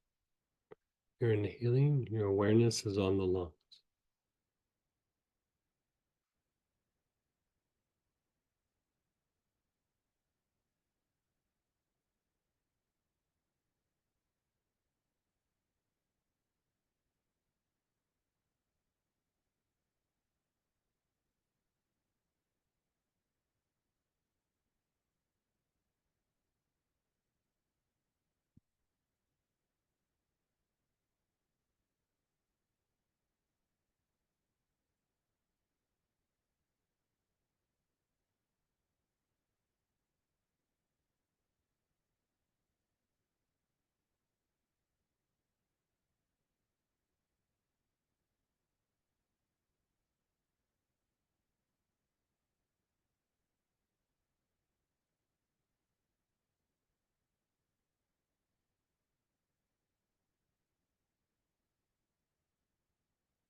Your liver, your awareness is on your liver. You know.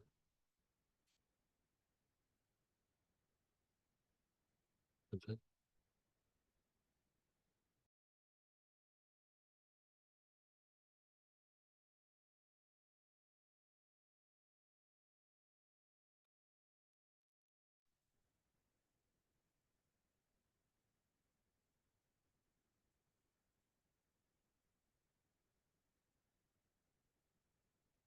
the gallbladder. So again, your midline off to the right a couple inches below your ribs.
Then your kidneys. Your awareness is on the kidneys.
And your spleen.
And then just be still. Just be still for a moment.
let's go ahead and share our experiences, process it, ask questions. You're gonna mute yourself, type in. We kind of did a little bit of a 1-2 punch there for self-image and the emotions that it generates. How did you do? You look like you got sleepy, I feel okay now. but Yeah. yeah. Sometimes you know how we're doing stuff and then you'll all of a sudden you'll get sleepy. Sometimes when you're having a deep shift, you do that like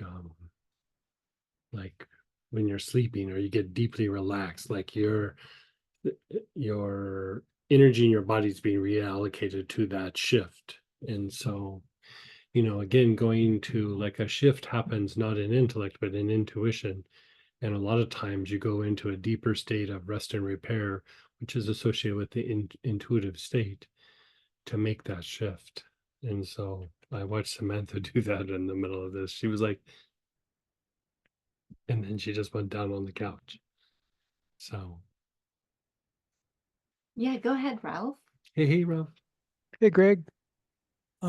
Question on, I noticed in the last pattern, number 5, and also these two, we're looking at the temples as opposed to the ajna and forehead. What do the temples, Where are we doing this? so in segment 5, Mm-hmm. we were doing doing the pattern. Oh, in I see number what you're 5, saying. we went to the temples, and in number 6, we went to the temples. Yeah. What are we looking at here in the temples versus what we would see in the ajna or the forehead? Right. So the temples are a couple of things. It's a way to access the thalamus, which is like a processor in the brain. Mhm. It's easier to access it there than it is through the ajna or the forehead or even the crown. And then also the thing with the temples, especially in what was it, number 5, where we Yeah, went art 5. 6 chakra temples. The 6th chakra is like the energetic component of uh like instinct and you know, 6th chakra and navel also like behavior. But the brain component of that is the prefrontal cortex. And so through the temples, again, you're hitting prefrontal cortex. Yeah. Okay. Yeah. Okay. So, and then in this one where we just did, and it was throat minor, you're just hitting all of the stuff in the head. Okay. Yeah. Not so much the ajna or the crown, but you're really trying to stimulate the forehead, because the forehead is how like thoughts and thought processes get broken down, you know, more so than the ajna, more so than the crown. You know, the forehead will break down, like if a thought is like some light and then some stuff that's not light, it'll break down the stuff that's not light. If there's no light in the thought form, it just breaks the thought form down, usually, you know. Okay. Yeah. All right. So you're kind of breaking all those things up in all those sections, and then you're offering it up to the forehead, like clean this up. Basically what you're doing. Yeah. Okay. Oil's question, Appa Deldoc. Mm-hmm. How much of that is there ever a case where we'd use Appa Deldoc internally? Or is it mostly an inhale and it's got a bunch of topical? camphor and it's got wormwood, so not good for you to take internally. Okay. So it's mostly Yeah, inhale and I think topical. we might have an herbal version, do we? Oh, I don't- maybe I- it's just the body tonic we call herbal. Yeah. So you wouldn't take it internal. Okay. All right. Tells me what I need to order. Thanks.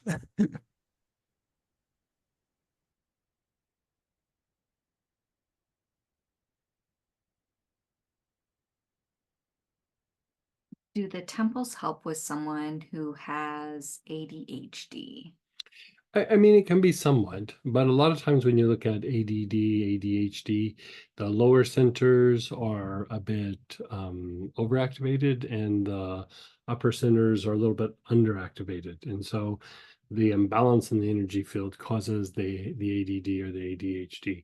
Now, there's different kinds of ADD and ADHD, but in general, um,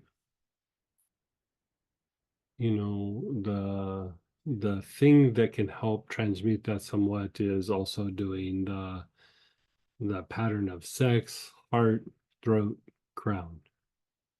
Like if you kind of keep having the person do that, it will balance out the energy field, at least in that arena, like in for that issue. Would they use the same oil that we did in this kind of process? You could, you know what I usually use for that is a lang lang. Like I usually use a lang lang for that. You could use other things too. Prue balsam would probably work. Bakul would work. You know, things that make energy move up. Look, I'm leaving something out. Oh, violet. Violet would work. Violet leaf.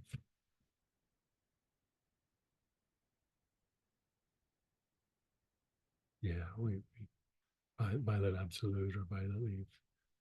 Was in a class even like a while back. Yeah. Yeah, I'll look it up, but I'm pretty sure we had it in a class. Maybe I didn't make it to the site. That tincture is almost done of the. Violet healer's different, right? Yeah, violet leaf's on there. Yeah, but it's violet leaf. Thank you. Thank you. Yeah, we are going to have a tincture pretty soon of. It's almost done of the violet. Not that people are using violet a whole lot. I'm making it probably more for me than for anybody, but we'll throw it out there for you guys too. But I'm going to make it into a fancy body tonic. Violet's very good for elevating the vibration of the lower centers. And so, again, it helps move or shift from the lower nature to a little bit more, it makes it easier for higher nature energies to come in. So, And I'm not sure how to word this because it's kind of something you've talked to us about in other classes as well, as far as maybe it's not directly self-image, but we've talked about the evolution of like self-pity Mm. leading to like, is it like anger? Is self-image in Right. that mix? So what she's talking about is, you know, when you look at forms of dissociation, which we all have, and it's the ability to kind of check out. In the extreme, it's checking out and then kind of having like an alternative story or something kind of playing. But the checking out eventually turns to like self-pity, and then the self-pity turns to, you know, just feeling sorry for yourself, like, oh, this happened, you know, that happened, whatever. And we all have a bit of that as well. And then the self-pity turns into a sense of entitlement, like you'd start to have behaviors that you justify that really might be wrong, but you have justification because it's like, well, I'm doing this because these bad things happened or whatever. But then the entitlement turns to self-hatred and self-loathing. That's usually more of an emotional component, not a mental component. So you're asking, is that tied to self-image? It is somewhat, but it's usually more of a self-esteem, which is more of an emotional component. But like if that emotional component is there for a while, it will start to be like, I'm a bad person, I'm this, I'm that, you know, because like bad things happened or things don't work out the way that I thought, or, you know, whatever it is. And, you know, again, and we all have, you know, situations that don't work out and everything. But when you're already having that struggle, it begins to impact like how you feel about yourself and how you see yourself. And so you see self-hatred, self-loathing in like a few psychological disorders where the disorder is like, you know, they're having their difficulty, but it's fueled by self-hatred, self-loathing. So they kind of do things where they're like self-punishing, like they punish themselves. It's not like super apparent unless you really watch them, but like that's the issue, is They think that, they deserve something bad happening. And if something good's happening, it's like, no, I don't deserve that. I deserve bad to happen to me. And so, yeah, the work that we did in the vibrational class actually unwinds that. I mean, it unwinds a bunch of things. But if somebody came and presented and said, like, hey, I have these issues, you know, like one area where it's not all forms of bulimia, where they eat and then throw it up. Like a lot of times, if you kind of have dialogue with the person, you'll see that there's a kind of self-hatred or self-loathing, but it's usually a response to some trauma that didn't get processed. It usually happened like very young, and they didn't have the emotional ability to process it. And so then as they grow up, anything before the age of 8, you tend to turn on yourself.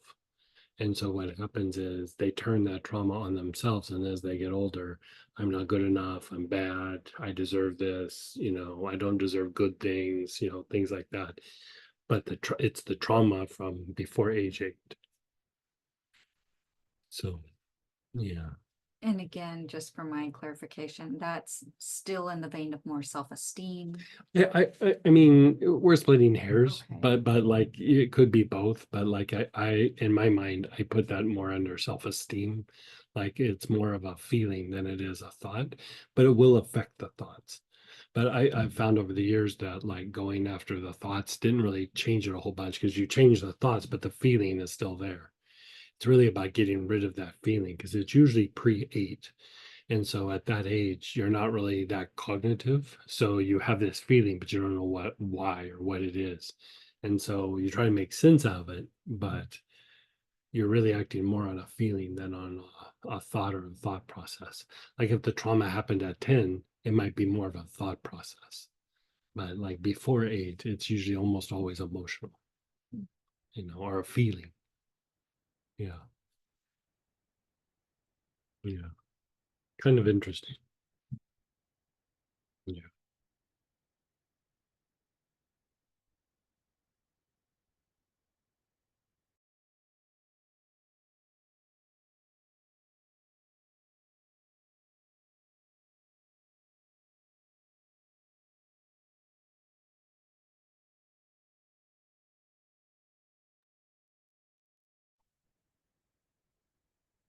What are Greg's preferred oils for releasing entanglement? Are there differences in choosing which oil to use or match the vibe of circumstance? Like entanglements, I would say like use different sages. Like sage works really good, but also aloes or aloes and myrrh combined.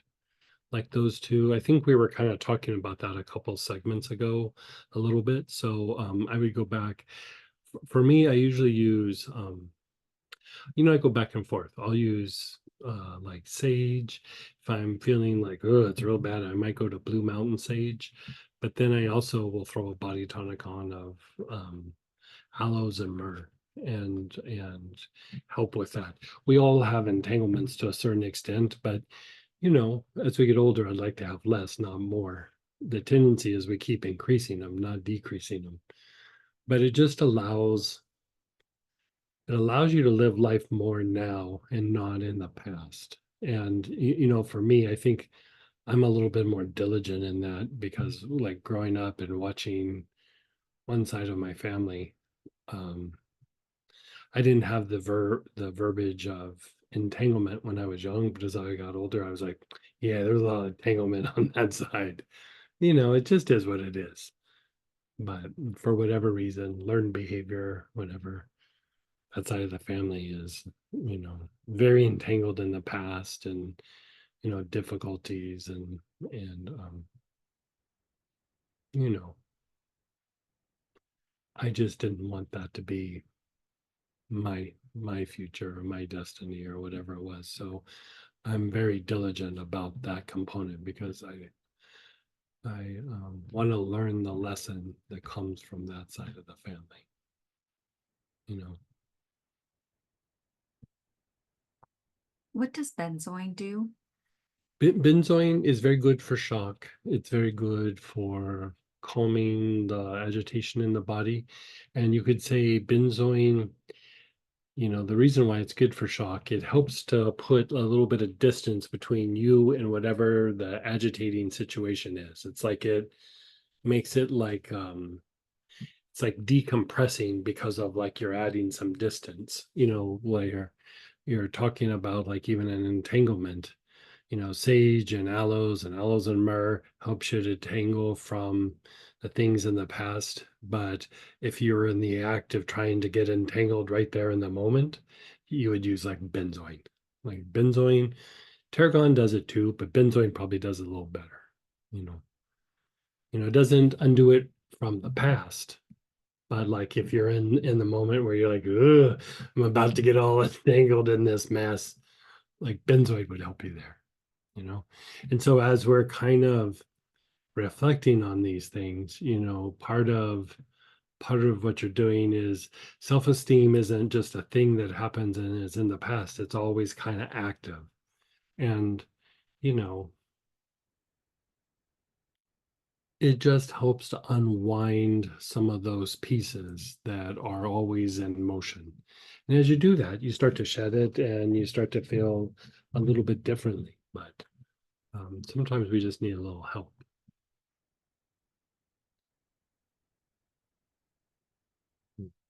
Yeah. Oh, hang on, we have more that just came in.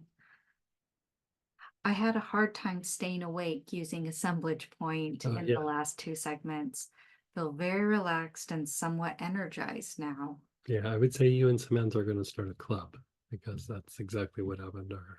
Yeah, I actually had to switch to benzoin because the assemblage point was a little too Like knocking you intense out. for me. Yeah.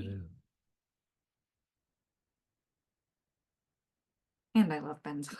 Yeah. So, Yeah. Yeah, we're kind of excited. We have a benzoin tincture that's about to be done. So we're going to make some extra fancy benzoin body tonics. Yeah. I dropped the bottle and I had a panic attack. I didn't want to spill any. LOL. Yeah, I hear you.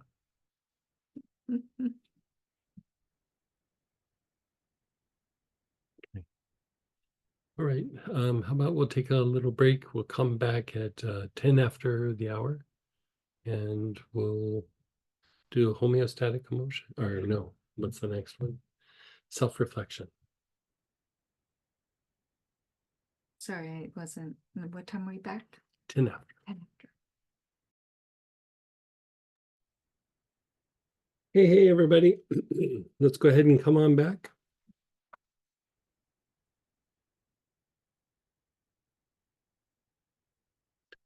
We're at the top of page 5, and we're going to do a little bit deeper self-reflection.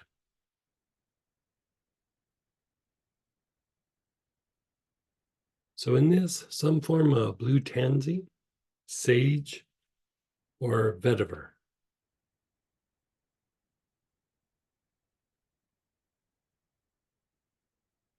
Let's see what you got.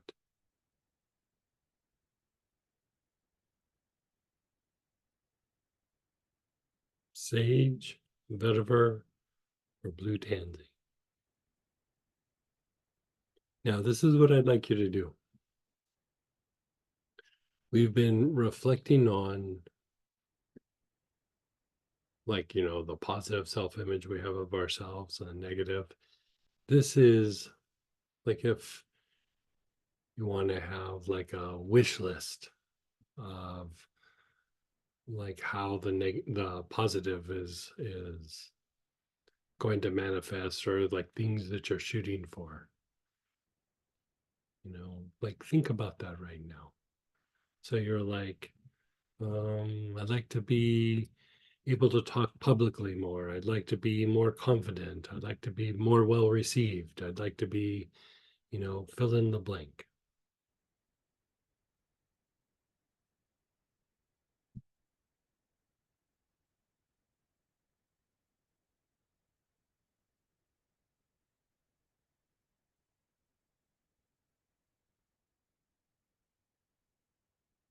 Sometimes if you are having a hard time with this component, you're not quite sure what to think.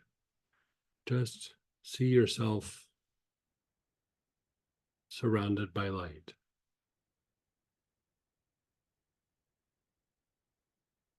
And a ball of light or a pillar of light.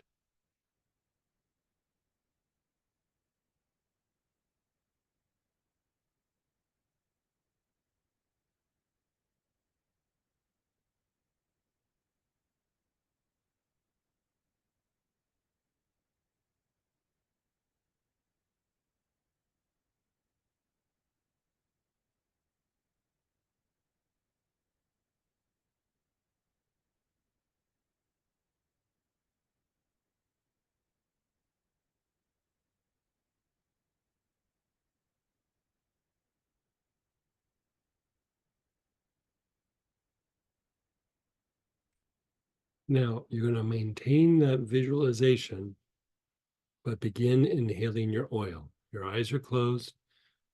Visualize your positive image and take long, slow, deep breaths.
You're still thinking that positive image.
And then just pause and let go.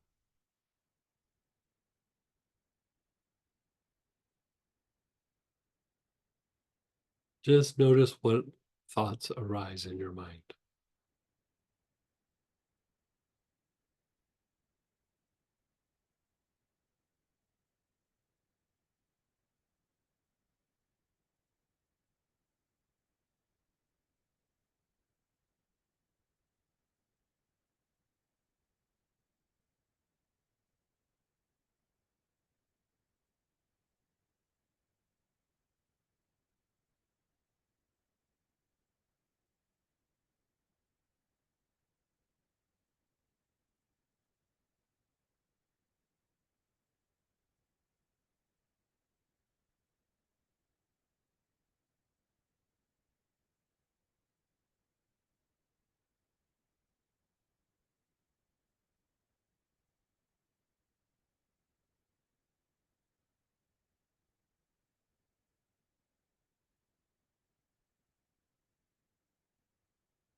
Again, reflect on a positive self-image, positive way of seeing yourself. And if you're not sure, just see yourself surrounded by light.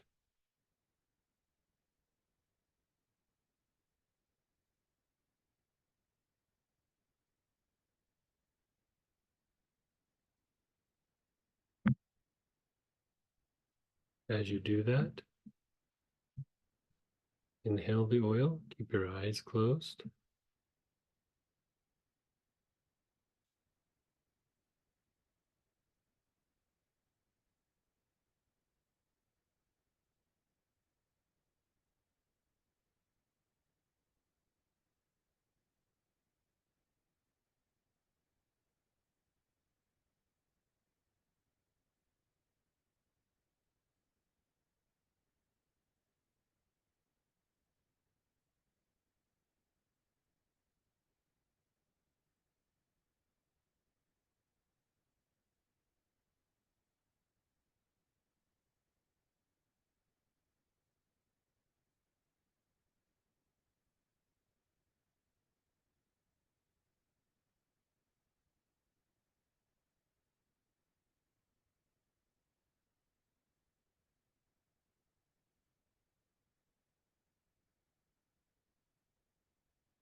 And then pause and just let go.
Again, you're holding a positive image. Hold it in your mind. You're not sure about details or the imagery, just visualize yourself surrounded by light.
Begin to inhale.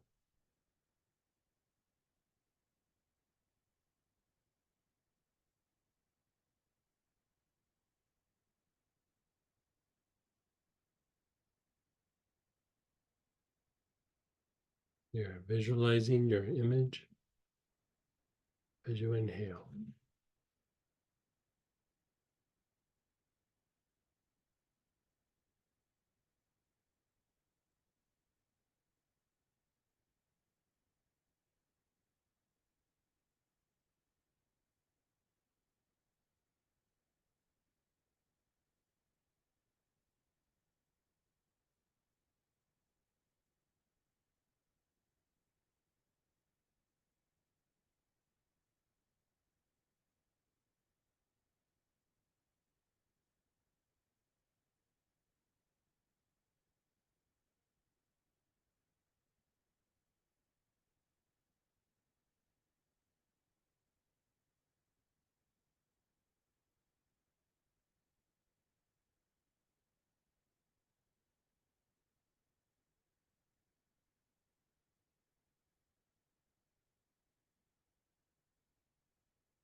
And then just be still. Let it all go.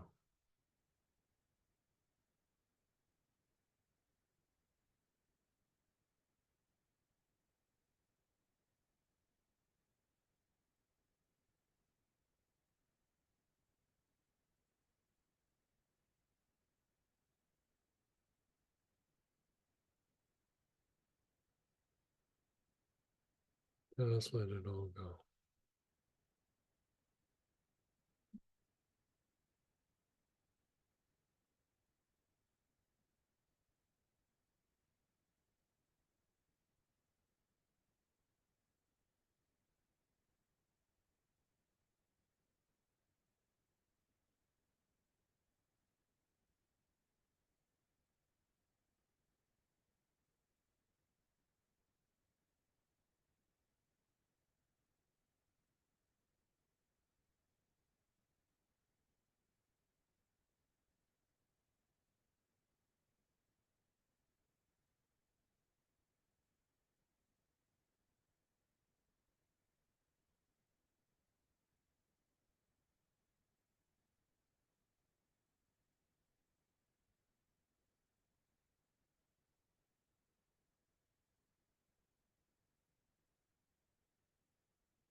Okay. Maybe shake it off for a moment. How did that feel? You look like you went deep. Yeah. Okay, so now we're going to be addressing like the negative self-image. Now, here, this is almost always either projections from other people or difficulties that we've had, but still it comes back to then how other people like judge us or whatever it might be. Right. So really it's the byproduct of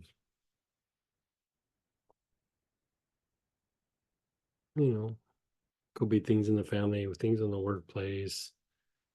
It's usually not friends. It's usually,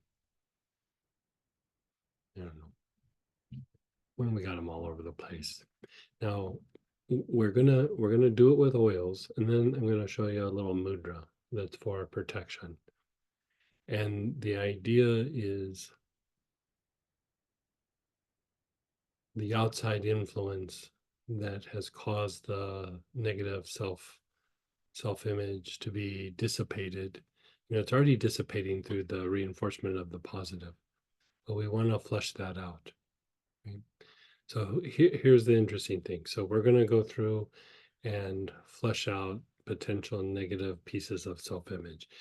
Because we all have areas that, we're amazing at, and we have areas where we're not that great at, right? And, that's just part of being human.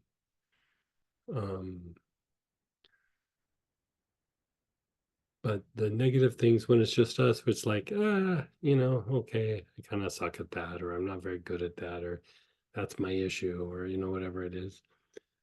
Usually when we really start to feel bad about it is when other people have judged it or made fun of us or, taken a poke, so to speak.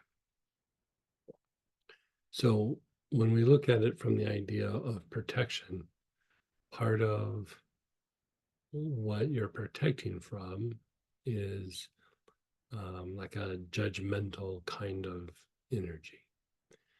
judging you for, I don't know. Everybody makes mistakes. Everybody has difficulties. Everybody has areas where they're really good at, and the difficulties are the difficulties. And most are not deal breakers, but sometimes every once in a while one's a deal breaker, right? But for the most part, we just have our little weird things, right? And so doesn't mean that we don't try to grow and adjust in those areas, but we don't have to feel horrible about ourselves because we're not perfect, because nobody's perfect. But I'd say in the last 5 years, that whole judgmental thing has gotten 10 times worse, all through the pandemic and all that, with everything going on. But, could just be me. We're pretty isolated, but just the stuff that I watch in society and watching the news and everything like that, it's gotten a lot more weird. Not picking sides, I'm just saying in general, it got weird, right? Regardless of the circle you're in. So the interesting thing is, here we're using vetiver, tansy, and sage. So tansy helps you to not get as triggered, right? Vetiver does too, but vetiver also helps to ground like spiritual energy, like ground your essence into the form. Like it helps to like ground you. So in a way you're not as reactive, but you're grounding more of like the higher consciousness than you are just feeling grounded. And so in the Hindu tradition, vetiver is referred to as the oil of tranquility. Like it's just calming and soothing, but it's because it grounds the essence in you. So it's very nice for that. I think it was the first oil I truly fell in love with. Like I was like, oh, these oils are nice, but vetiver. And another thing about vetiver, like I had a thing with vetiver for quite a while. Sage, it helps to disentangle, and it helps all those kinds of things detach, disentangle. But the thing that I would say about sage in this particular application is it's the single oil that you would use for the psychic attack energy of judgmental energy. Just bottom line. If you go back to a couple of the old classes, like the Phoenix technique, for example, there's the 6 different kinds of projections from other people. There's aggression, there's violence, there's manipulation, there's racist projections, all these different things. But the aspect that comes about judgmental or like a snooty like thought form from other people, sage breaks that down.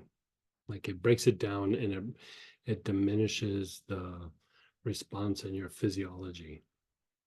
And so use whatever you have here, but if this is a little bit of an issue for you, pick the oil that's appropriate or rotate through all 3. Sometimes it's hard for us to figure like, I think it's because of projections from other people. If you have a lot of people in your family that grind on you, or you get a lot of crap at work from people, sage is probably the one for you. If people are a little bit more confrontational, blue tansy or vetiver might be a little bit of a better choice. But I go back to that dream that I was talking about with Samantha, like this morning, just because we were reflecting on the class. And I had this dream where like it seemed like every person that ever talked smack about me to my face or behind my back or whatever all lived in this town, and I was trying to survive in this town. And then I just got in the car and drove away. And the interesting thing is that there was several people who I didn't know that they were talking about me in that way. And I always thought like when I interact with them, there's just this weird like disconnect. I could never understand why. And I was like, huh, I would just always chalk it up as something in me. I guess we just don't connect. And then years later, I would find out they're like, oh yeah, they talked crap about you every time you left the room. Oh, yeah, that kind of fits. In the moment I had no idea. I had no idea we were in the middle of a conflict. Had no idea. Like I've had a bunch of people like that. It is what it is.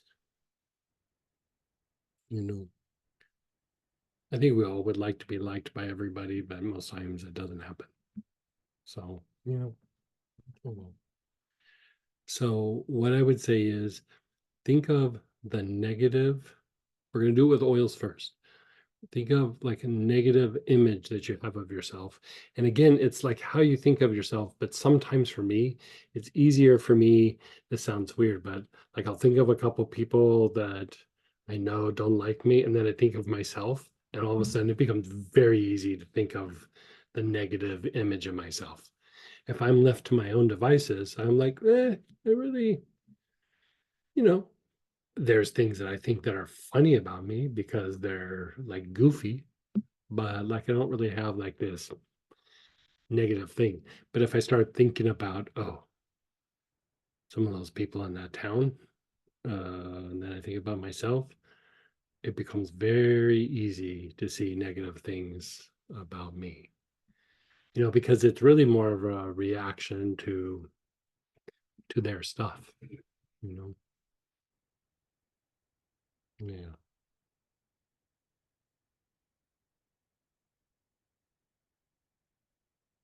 Yeah, it's interesting. And if you're having a hard time with that, you can just go to visualizing yourself surrounded by white light. But the part about unwinding the negativity,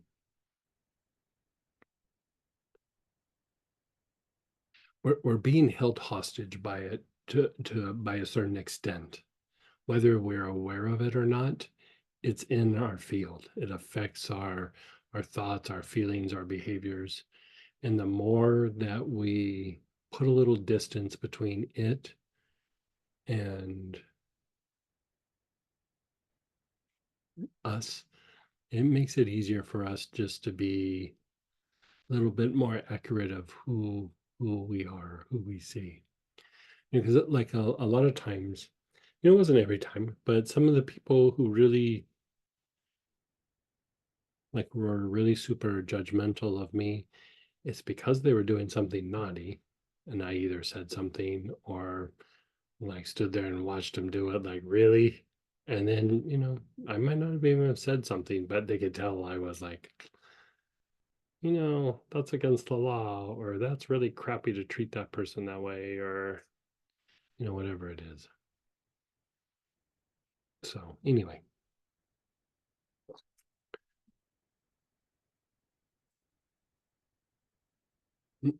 Yeah, Tansy, blue Tansy, again, to answer that question. Blue Tansy helps you to be less reactive, like less triggered. Yeah. Okay. So think of yourself, but think of like the negative things. And if you're having a hard time, think of somebody you have a little weird thing with, and then think of yourself.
And keep that image in mind and begin inhaling.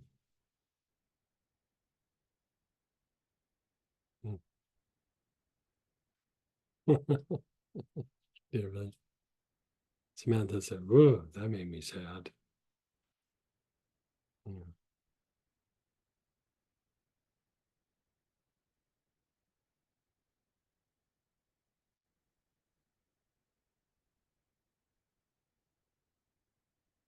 Taking nice, long, slow, deep breaths.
And then just be still.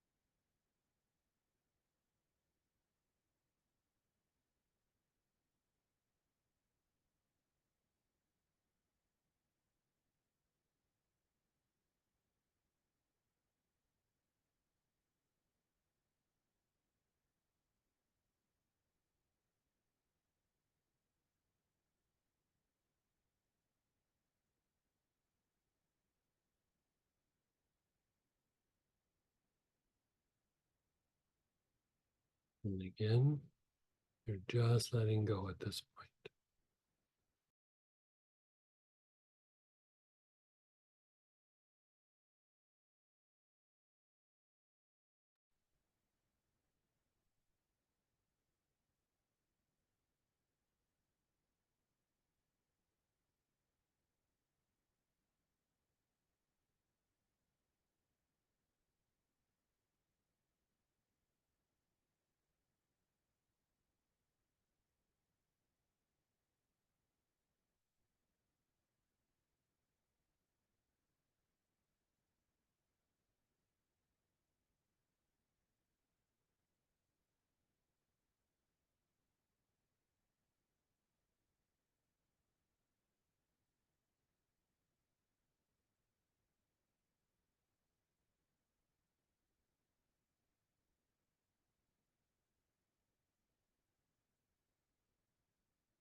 Again, reflect on that negative image, that negative self-image.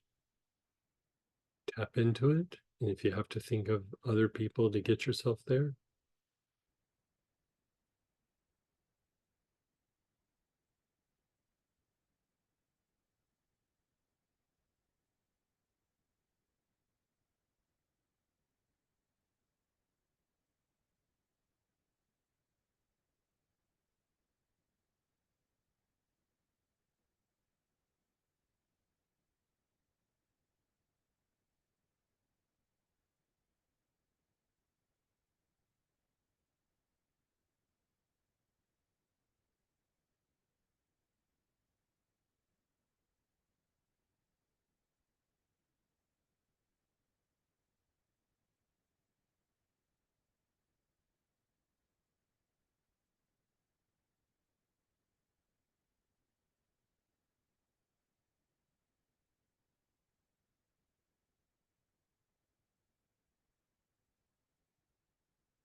and continue with your awareness on that aspect as you inhale the oils.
And just be still.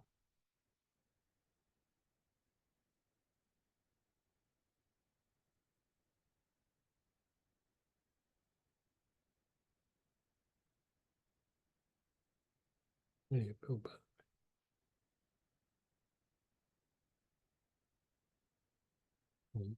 So, like I'm asking Samantha, like how she feels. Also, is there like I'm just curious. Is there a little bit of like a sense of like a little bit more strength in that area?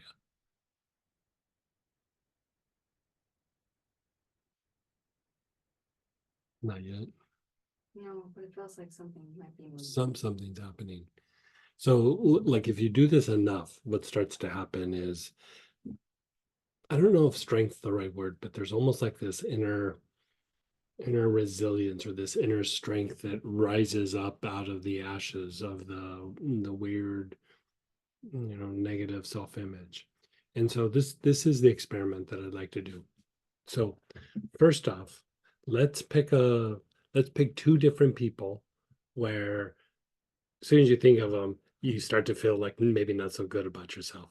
Like it's not about them. It's just like ugh, Uncle Bob and my family, Uncle Bob at work, whatever it is.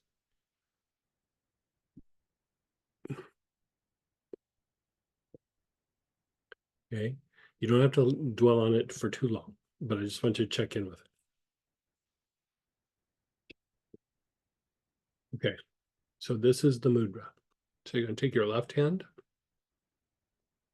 and you're going to cup it like you're trying to hold water. You're going to cup it and your thumb is out a little bit. So you're like this, right? And so your right hand, you're going to just have them so like your arms are rested.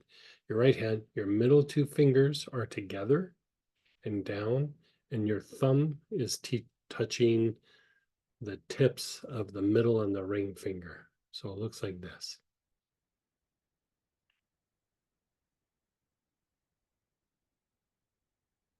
So at first, just hold this mudra for a moment.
Now,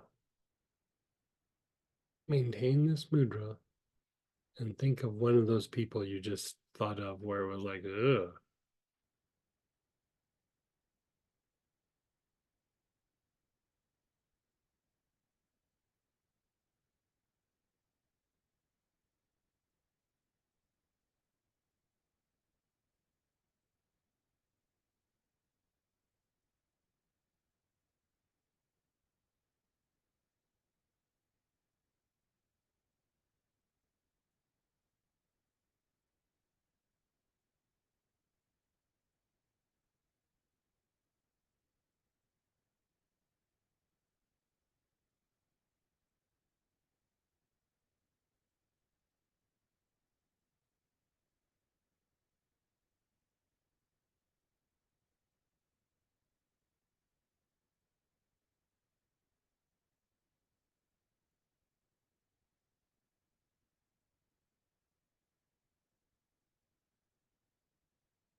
And then just let it relax. Just relax for a second.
Mudra up again.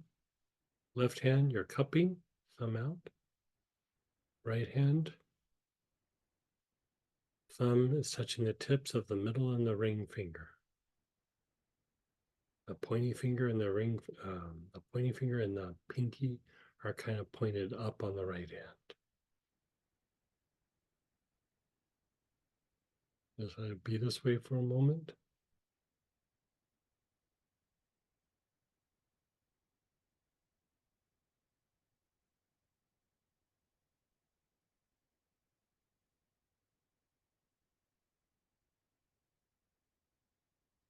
And think of some of those people that make you feel bad about yourself.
Just be still. Let it go. Just let it go.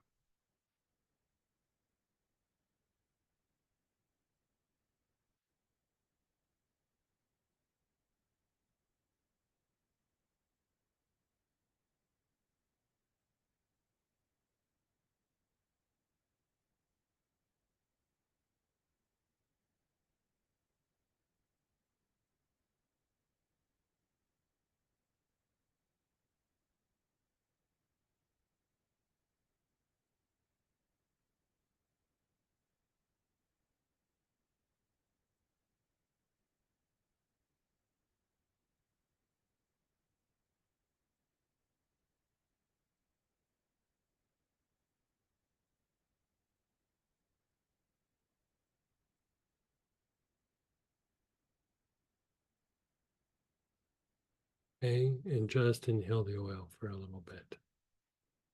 You see yourself in light.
And then just let it go.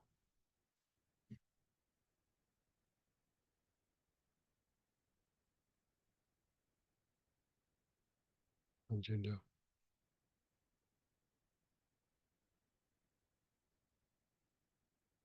Yeah.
So just sharing with Samantha, um, you know, like the negative self-image thing, you know, it's a weird one.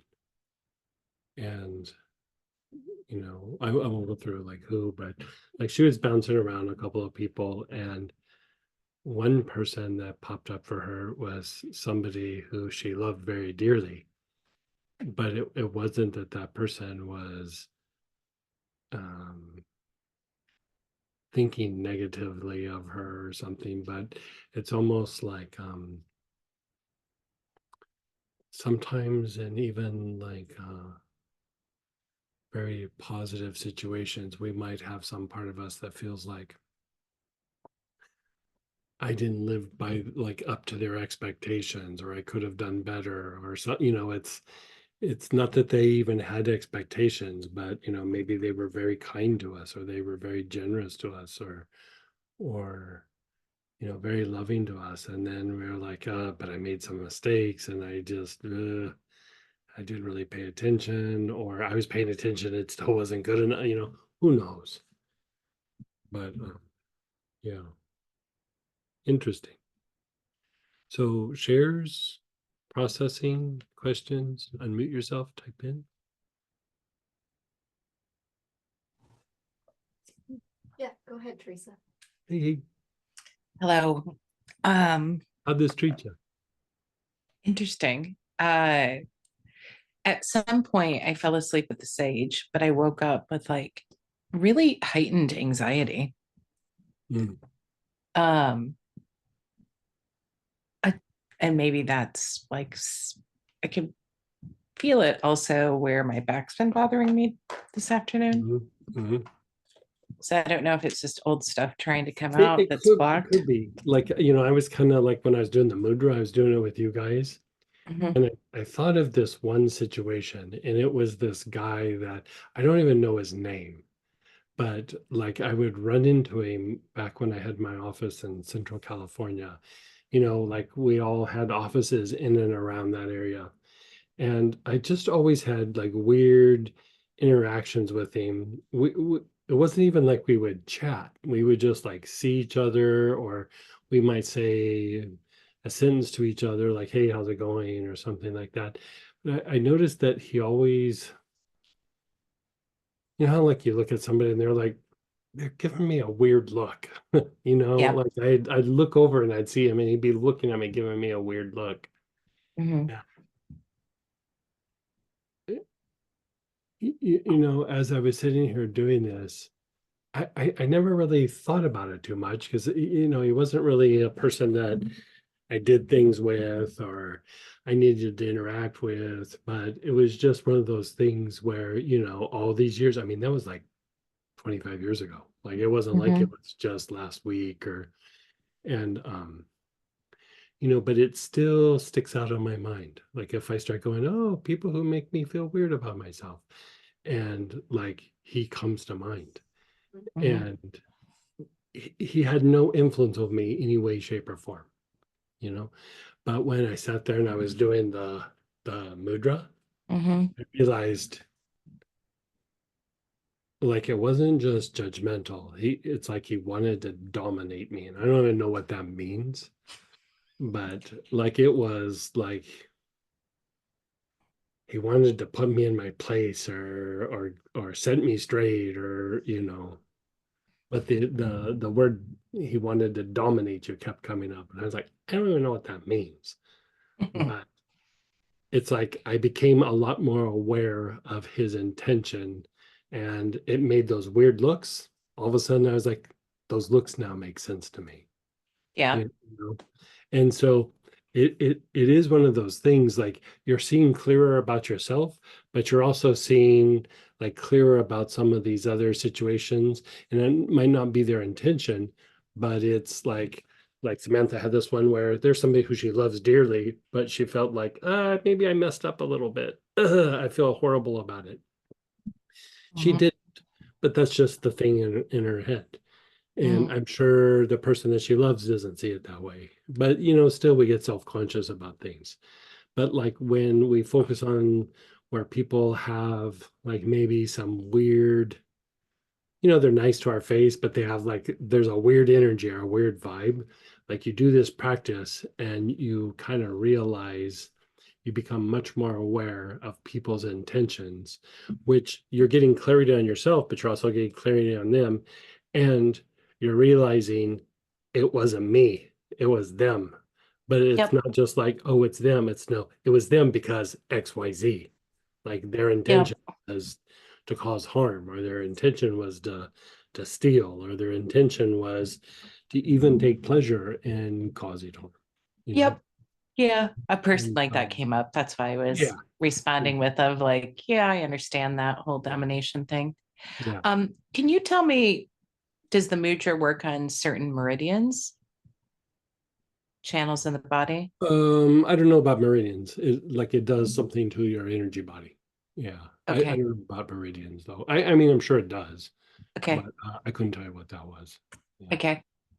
Yeah. And what is it doing to your energy body? Is it just It helping? firms things up in your energy body. Got it. Yeah. Okay.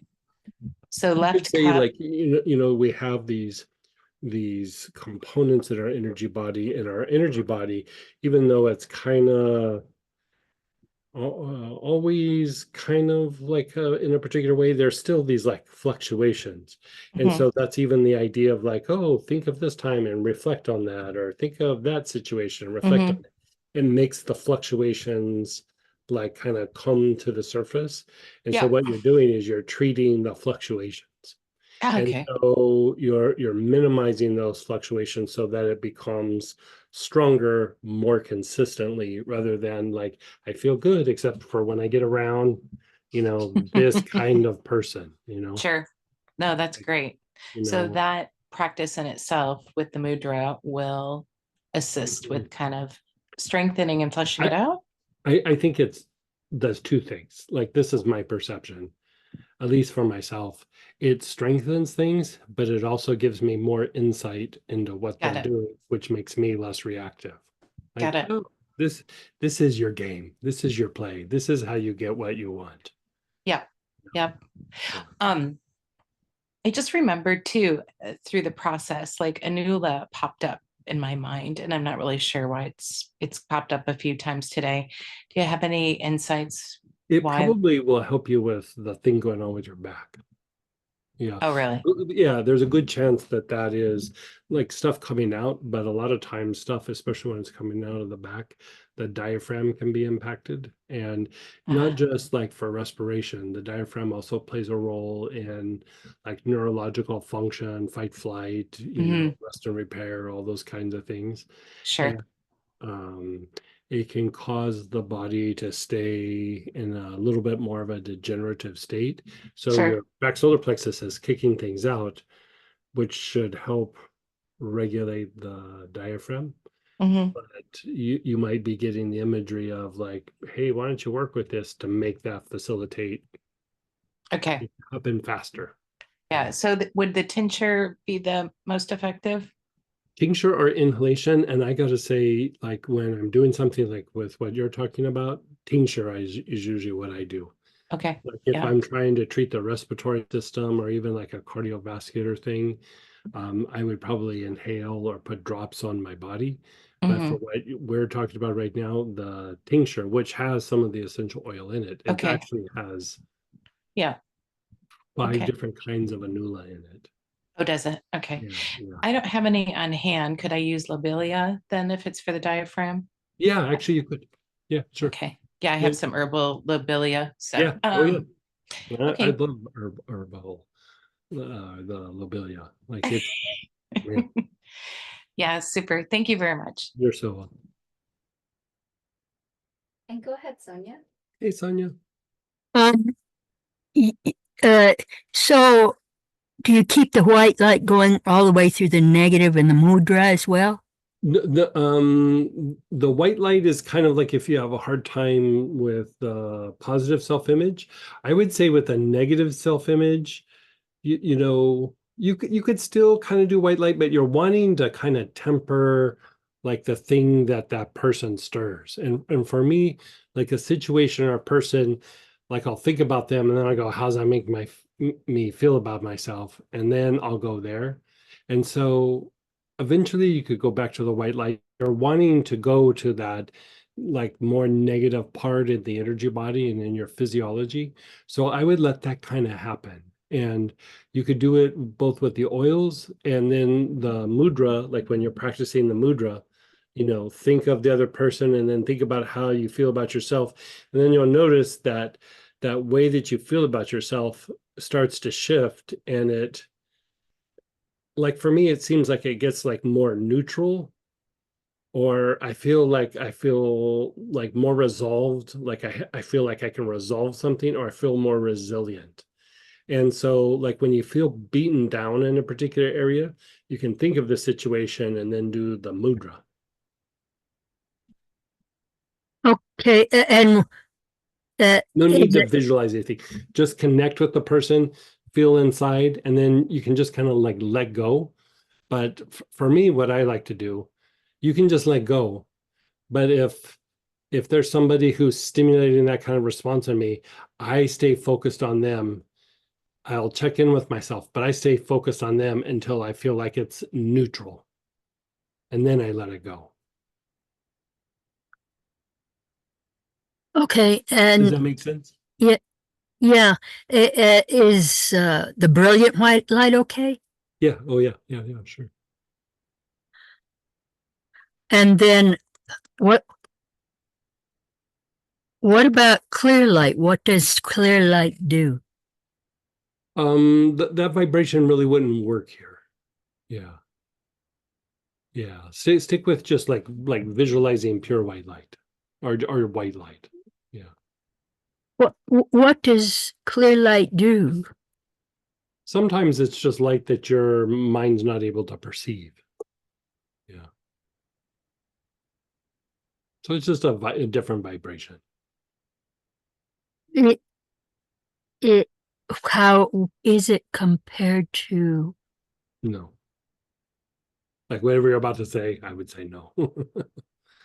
No. well, how do you, it,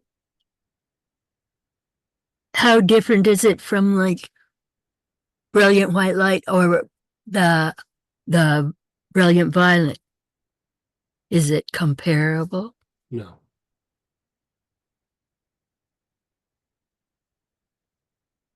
No. I wouldn't try to use that for any sort of therapeutic process.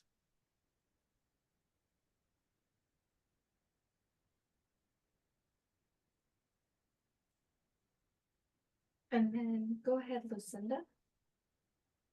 Hey, hey, Hi. hey. So this is really interesting because earlier I was going to ask, I have an audition tonight and all that Yay. stuff that we had talked about. So and I was going to ask which segment was the best to do. So what we just did seemed to be I would say so. Yeah. very, very helpful. So thank you on that.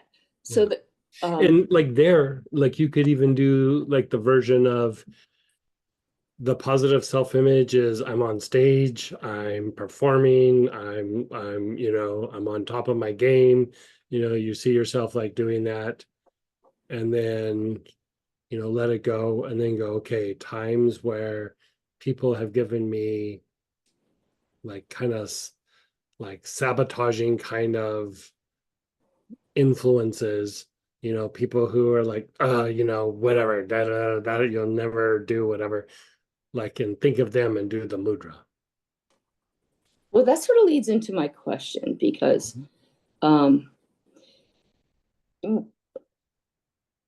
it's more self-induced.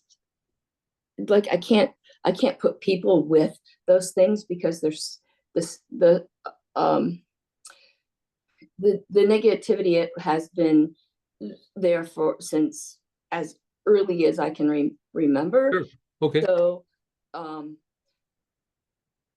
even when I tried to go to those people, it wasn't seem to be that strong. It seems to come from Did me it now. happen to the feeling though, or the thought, The thought with the people, or just how it or feels. just the thought, like negative thoughts, like, oh, this, oh, that about myself? Oh, I live with that. Yes. Yeah. Yes. So just Yes. happen to the thought. Yeah. Like the idea of using the people is like, sometimes you're like, well, I don't know if I have like negative thoughts. And then you start thinking about a person, you're like, oh yeah, they're totally there, and so, but if you, like you said, you live with it, go to the things that you already know about. Okay. Yeah, just do it that way. And then the other aspect is, can those things kind of cause physical reactions? Like, the reason I ask is because, of course, today I woke up with a headache I can't get rid of, Yeah. have some laryngitis, and I was like, Right. how much of this is I don't want to say psychosomatic in a bad way, but Right. Well, I mean, you have to kind of look at it like, okay, you work at a school, so you have the potential of getting sick, but the yes. timing is also interesting. You know what I mean? Like whenever something like this happens to me, and it happens, you know what I mean? I'd love to say like, oh, I've evolved out of that, but it happens. Right. I always think, well, I did get exposed to something, or I lifted a little too much, but I always find the timing of it like a little coincidental. Um, try using like lemongrass or um, I have been using lemongrass. yeah, lemongrass is a good choice. Um, Trying to think of other things specifically for you.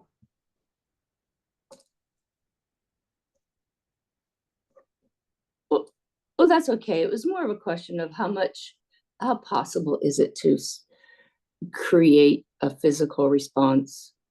Cystis might also be good for Oh. you with that. And then tuberose could be good for you with that. Um,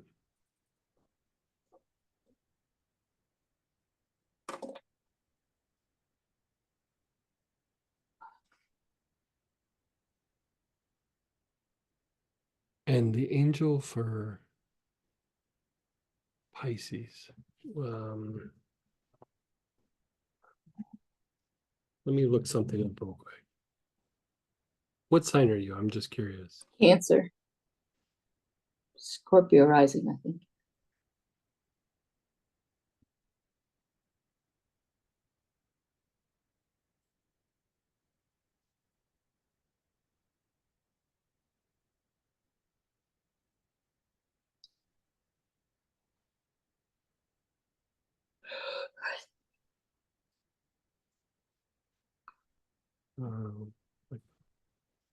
Give me just a second here.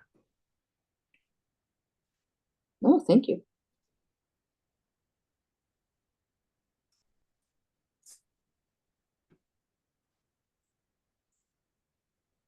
Um,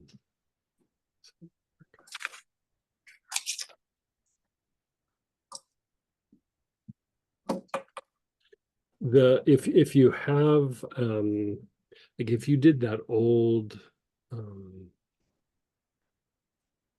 zodiac class, Yes, I did. so the angel Barkael. Actually, and you know what else that might be in? No, it's in that one. I was gonna say the I am class, but that was a different group of angels. So Barkael, Barchia, or EL? We do IEL. IEL, yeah. Okay. Yeah. No, thank you. Yeah, so try that. All right. Thank you so much. So, and good luck with that. Thank you. And go ahead, Teresa, then Troy. Hey. I forgot I had my hand up.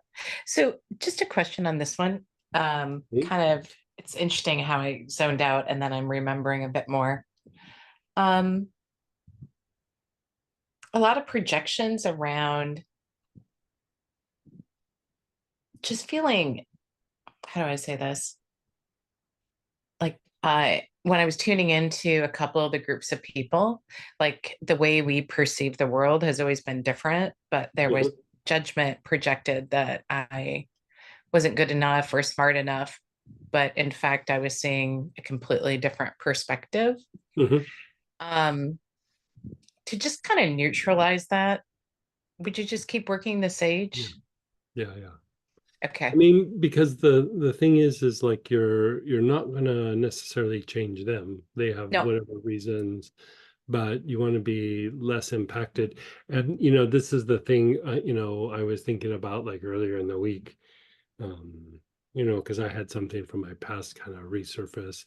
You know, not in a bad way, but just like a reminder. And I started revisiting it because some people had reached out, and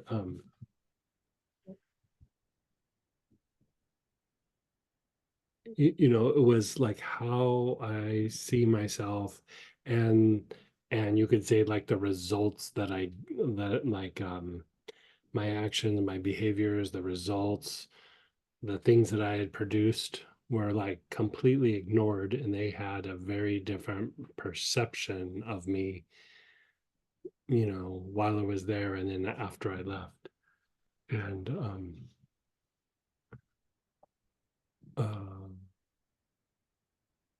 as much as I would try to shift that or change that back in the day, it was not going to happen. You know, even when I would show them like validation and proof, they were like, yeah. Yep. You know, it's just wasn't like, I don't know if they thought I was making it up or whatever. And you know, I don't know, I give up, I let it be. And I would say, you know, I had no agenda in that situation, but you know, some people, not them, but some people affiliated reached out, and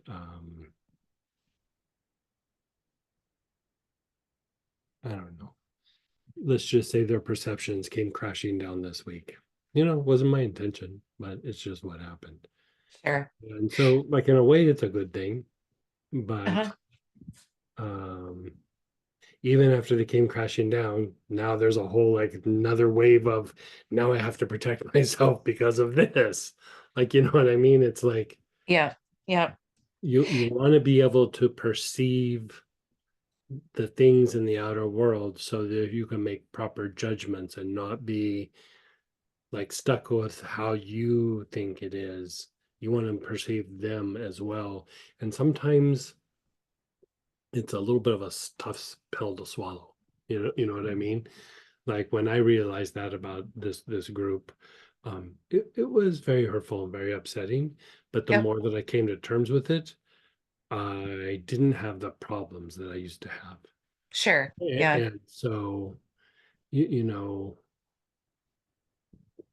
you are kind of struggling, we all are struggling to have like a more penetrating insight in the things going around us and with people. And it doesn't mean that we're being judgmental. It just means like, okay, this is the way this is going to play out or whatever. And, sure. you know, I should trust them. I should not trust them. I should be friends with them. I should not be friends with them, you know, Mhm. whatever. And so, Yeah, I was also thinking more of it, probably just in how I absorb energy, like mhm. the disconnection of not needing to take it on. Like Yeah. this last just kind of brought up some old things and awareness, which was great. Mhm. But I suppose the experiences as a child and being highly absorbent to others' energy, it's just more like I just need to see it and go, yep, it's not mine, and just keep walking. Like it's Right. okay. Right. This Um, practice, this practice and the oils doing the positive self-image, negative self-image will help you keep perspective. okay. Yeah, by Yeah. far. Yeah. Okay. Great. Thanks. You can go ahead, Troy, then Sonia. Hey, Troy.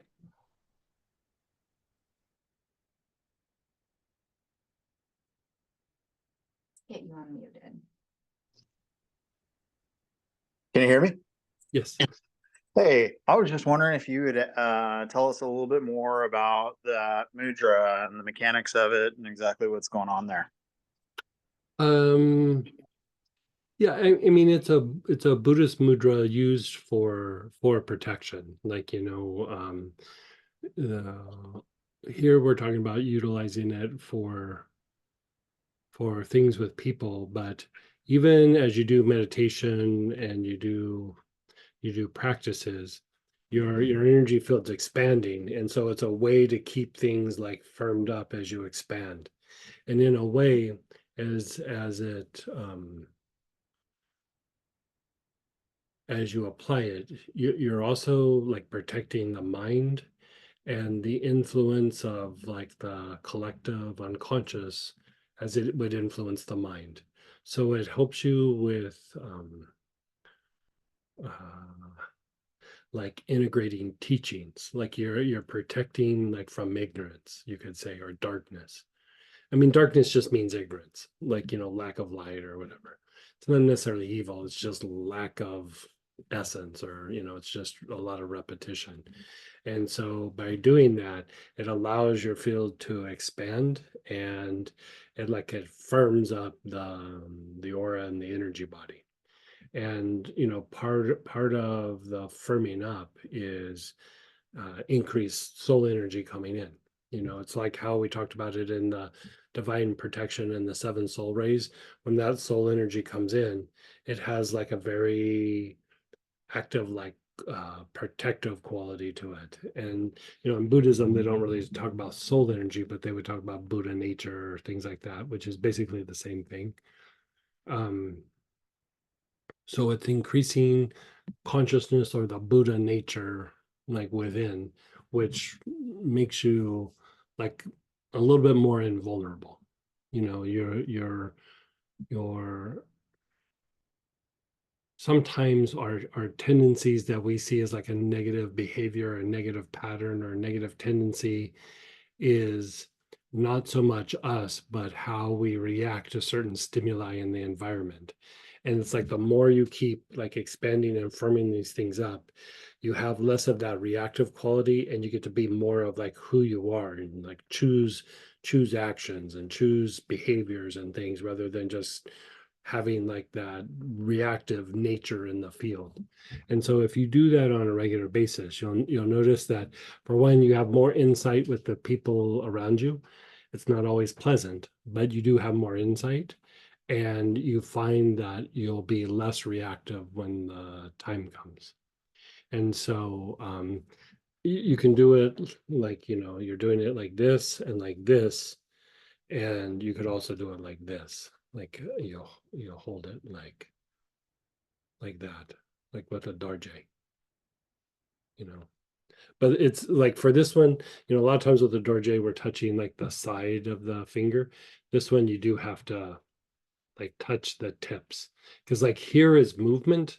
This is like concretizing something. And so here you're concretizing like that higher essence, and it's physicalizing in the energy body. Yeah. Thank you so much. You're so welcome. Let me know how that goes for you when you play with it. I will. Thank you. Hey, happy birthday. Oh, thank you. I just Thanks so much. remembered. Happy birthday. Oh, thank you so much. You're so welcome. I'm sorry. Hey. But I meant to wish you happy birthday at the beginning of the day. Yeah. And go ahead, Sonia. Hey, Sonia.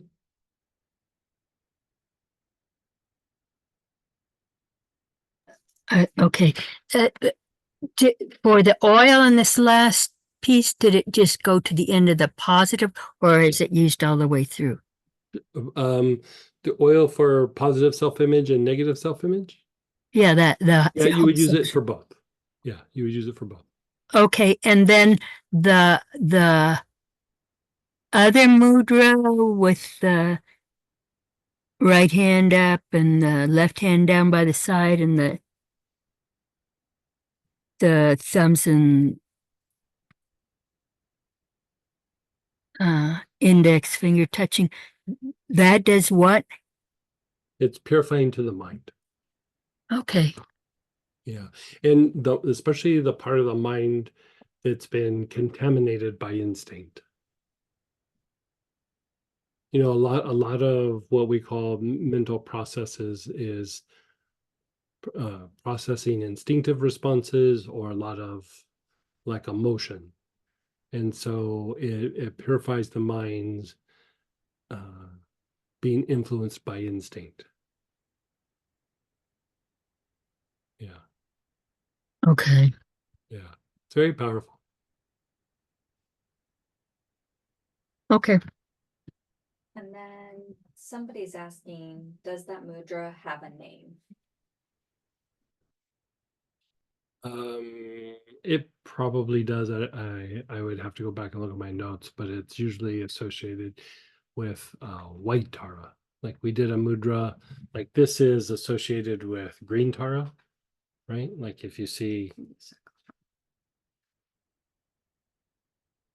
right? Yeah. This is associated with the green Tara. This is white Tara. Yeah. Like you see, white Tara like is filled with pure white light. So a deeper explanation, you're filled with pure white light because the mind is purified, or the mind is enlightened. Mind is awakened, you could say.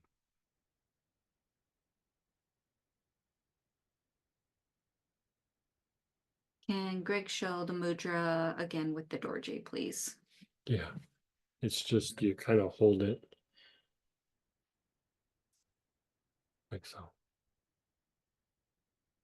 It's kind of hard because you have to balance the dorje like on your thumb there. And then most times I do it without the dorje, to be honest. I usually just do this. Can you show the Tara mudras again? Someone's asking, can you show the Taras again? Like this and like this. Like the one we did before lunch.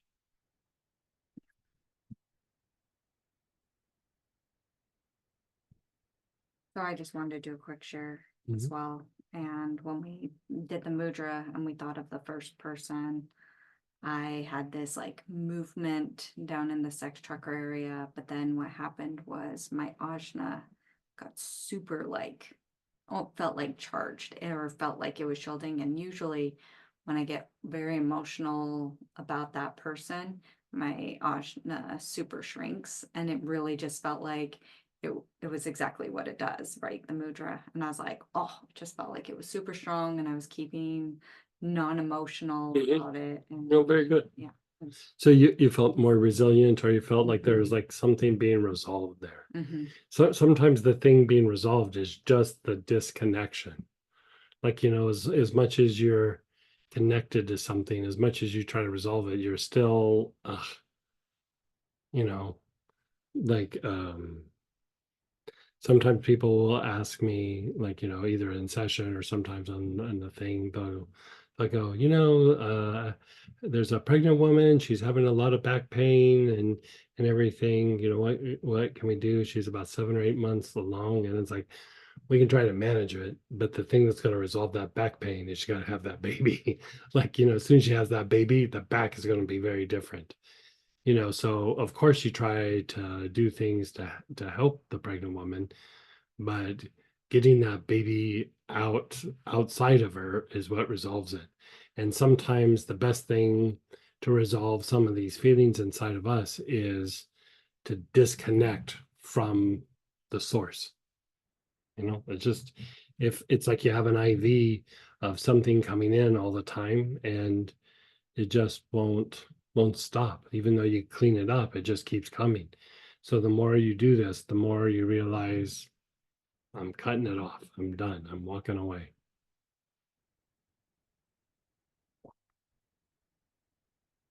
The other thing that helps, like in this arena, if this is something you really want to dive into, clean your lower legs and your feet a lot with, you know, spikenard, sandalwood, orange healer, opadeldoc, you know, hyssop, you know, just, you can even rotate it through, but like just do a lot of hygiene with that knee down to the bottom of your foot. And over a period of time, it will change things quite substantially. A lot of times, the things that are projected at people, like even like judgmental things or aggression, you know, yes, it hits your energy field, but the area that it hits the most is the knee down. You know, it's part of what they're projecting is coming at you, part of it goes down into the earth, and then it's under your feet, and you're just walking in it all the time. So, you know, some of the practices that we do is purifying these areas, but it's also, there's things that we do that purify below the feet, and it's to break out of that stuff that has been projected by others. Now with those oils, would physical application or Yeah, even just inhalation? It would need to be probably physical. I mean, inhalation would be good, but topical application is going to be substantially stronger. Yeah. Yeah. Someone's asking, does the white Tara mudra purify the mind, not the protection mudra? Right. Someone's asking, would LA work for the like oils? Yeah. LA would work. Yeah, sure. Yeah. Greg, could you, I got part of that list, spikenard, hyssop, orange healer, opodolic, I mispronounced opodolic, and you said one more that I missed. See, sandalwood, hyssop. Sandalwood, that's it. Yeah, there you go. Yeah. Perfect, thank you. I mean, aloes would work too. It's just fancy. You know what I mean? So I usually don't mention aloes, but you know, sometimes when you're reaching into your kit and what do you have, like that would work. Even lang lang would work. Frankincense could work. Lavender could work. You know, sandalwood's a lot more potent. Opadeldoc, orange healer, spikenard. But all of them will do something. Yeah. Plus it just feels good. So you could apply it, or you could do a salt foot bath. You know, put a pound in one of those like tubs, and then, you know, put your feet in there, and then you can inhale oils or do meditation or watch a movie just while you soak your feet. 15-20 minutes, just go dump it out and you're good.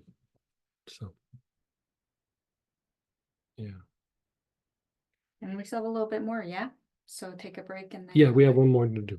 So we'll do 10 after, and we'll finish up with positive imagery and maintenance. So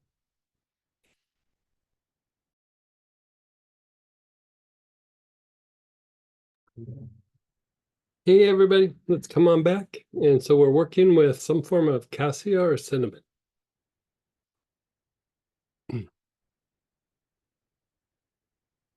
So dig up your oils, try to find some cassia or cinnamon.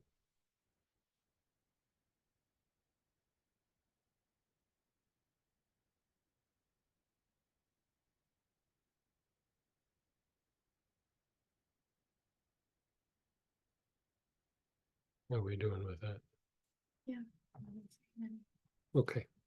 So here we're doing like some different way to establish positive imagery and then like maintaining it. So like you're being a little bit more thick-skinned. You know, we just went through and we did the work that we did with you know, the oils and the mudra. Here it's like a way to reinforce that and maintain it. Cinnamon and cassia are very activating to the heart, and they make you a little bit more thick-skinned, and it makes it easier to move forward and do things. Like when you're trying to put a vision forth,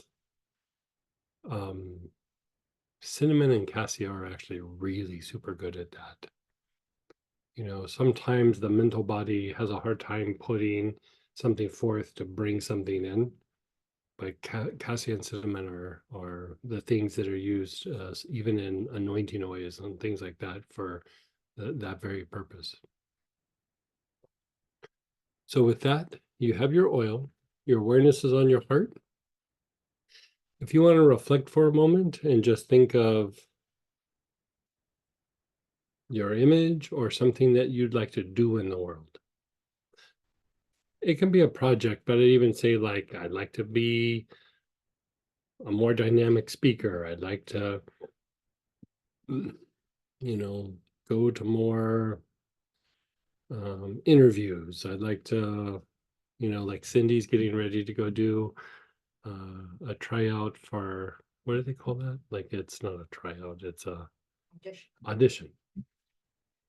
She's getting ready to do an audition. So you see yourself like doing auditions and rocking it, you know? So think about that for a moment.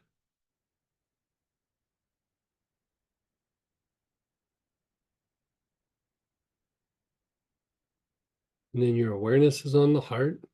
You let go of the imagery. Your awareness is on your heart. You're taking nice, long, slow, deep breaths.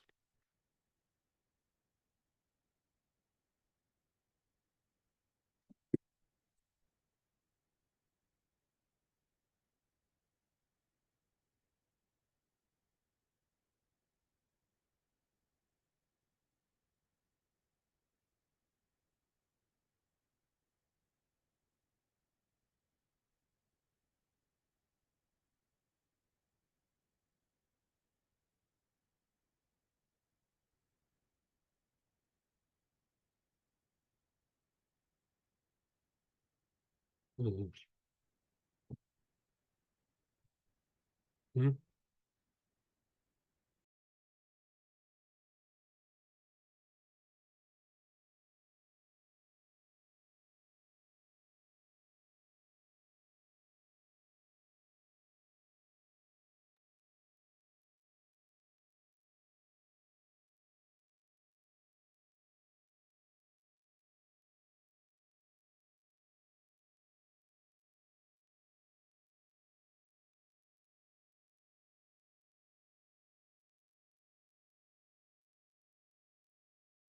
Now, move your awareness to the sex chakra.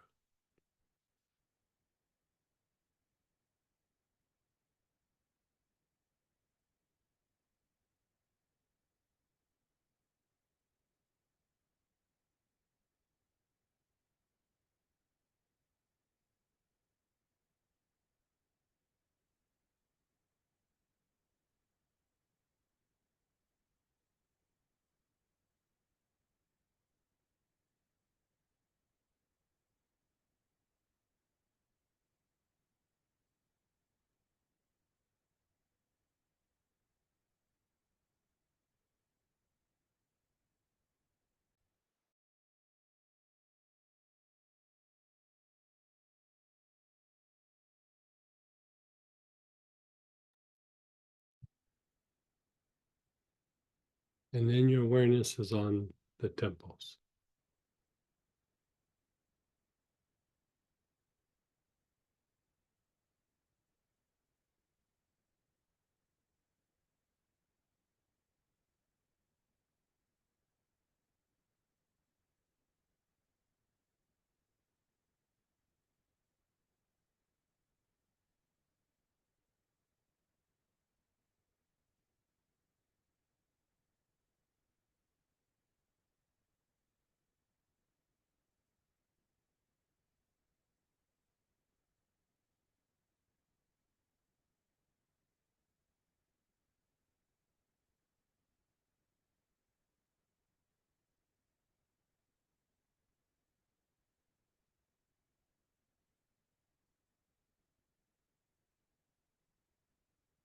And then just be still.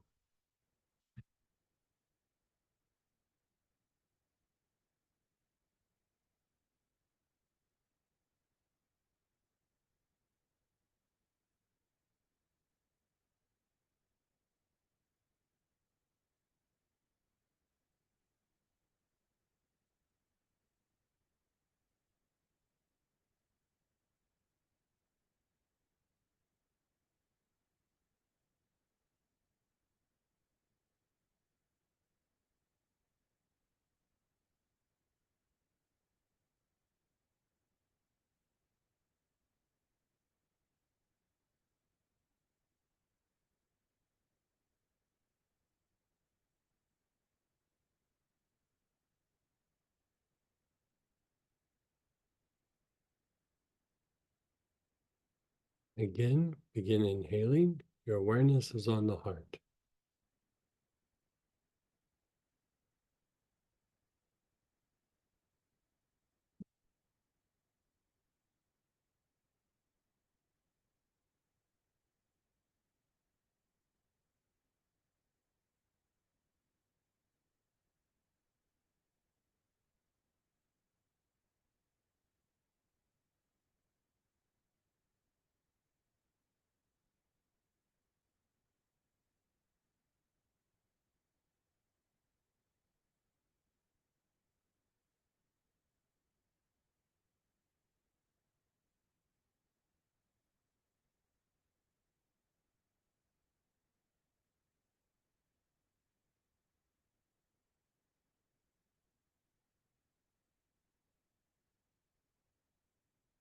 Which one are you? Oh, yeah.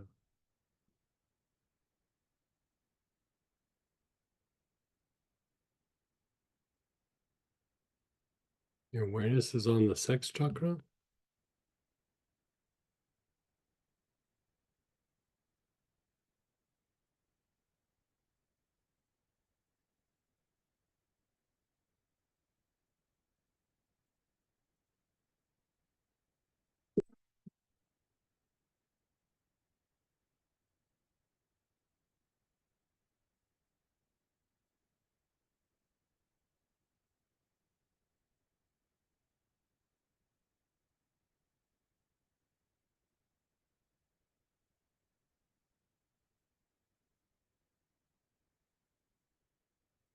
You're on the sex chakra. You're taking nice, long, slow, deep breaths.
Your awareness is on the temples.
And then just pause.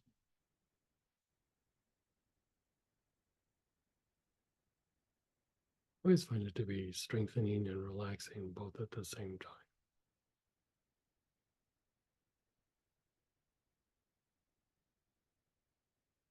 Okay, so this is what you're going to do. We're going to do the materialization breath. And take the bottle, you're going to hold it to your chest, chin down, inhale, up, exhale, down, inhale, up, exhale, down, inhale, up, exhale, down, inhale, up, exhale, down, inhale, up, exhale, down, inhale, up, exhale, down, inhale, up, exhale, down, inhale, up, exhale. Just be still.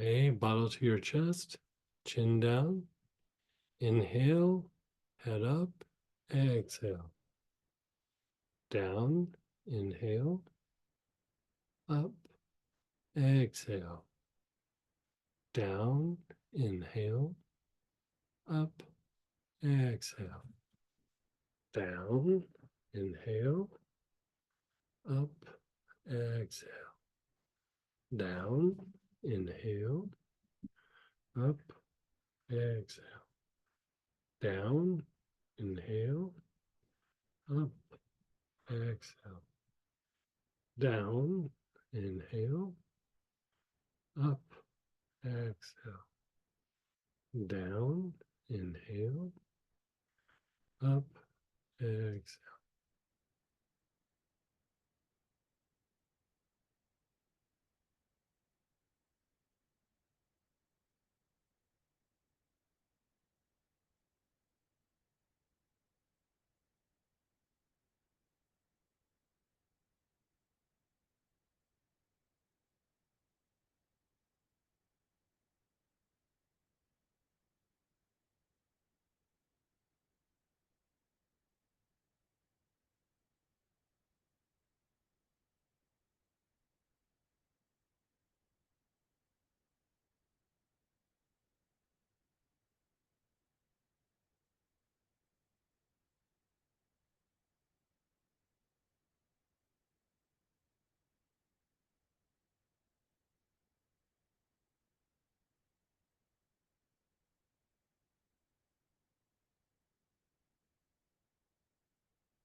Let's do it one more time. Bottle to your chest, chin down. Do 8 or 9 at your own pace.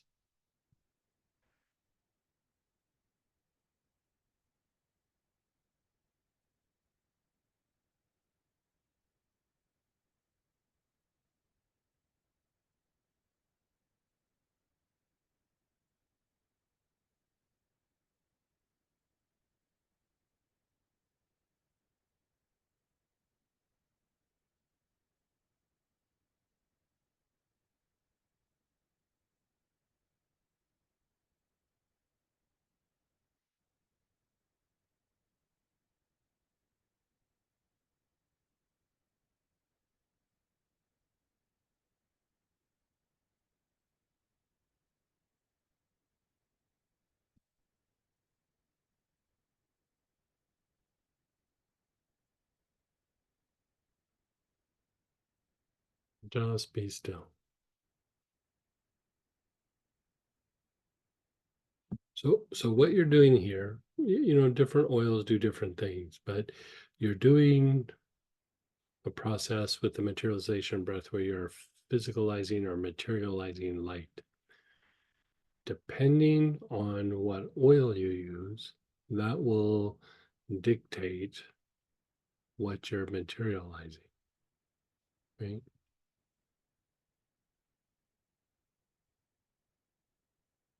With cinnamon, you know, again, like I said, it has to do with being a little bit more extroverted, being a little bit more outgoing.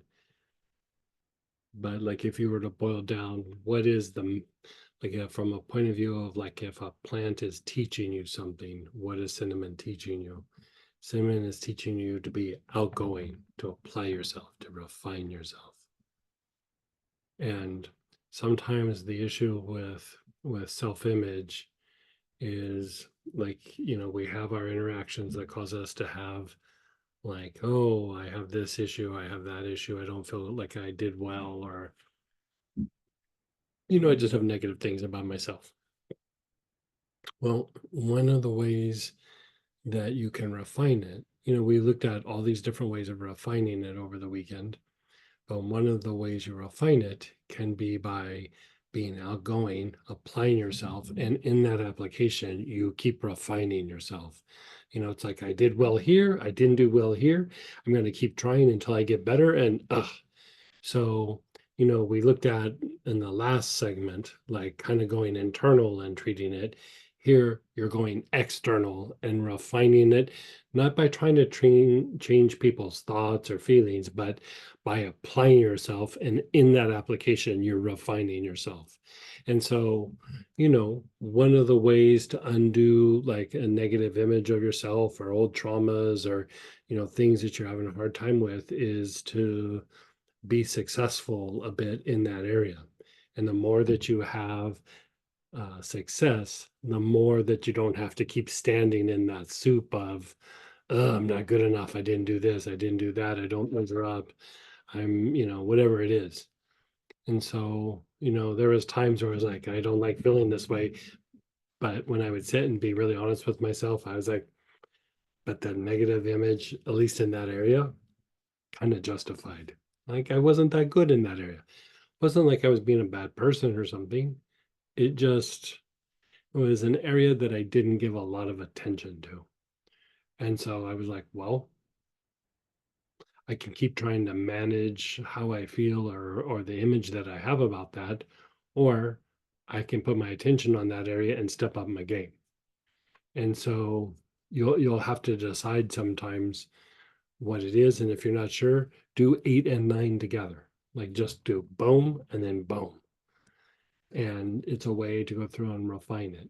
And so anytime you think of like, I can walk my way out of this, I can dance my way out of this, I can apply myself and get better at this if I give it a shot. Cinnamon will help you with that. Yeah. So let's go ahead and so that's the last segment here. So let's share experiences, ask questions either from this segment or the whole weekend. And you know, if you need any further explanation, let's talk it up. Unmute yourself, type in Go ahead and fire away.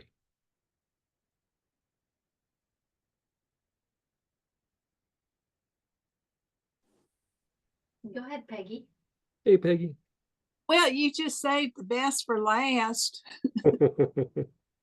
I've been trying to get all the pieces together for a project, and all the pieces actually have come together, except for my piece and my motivation piece.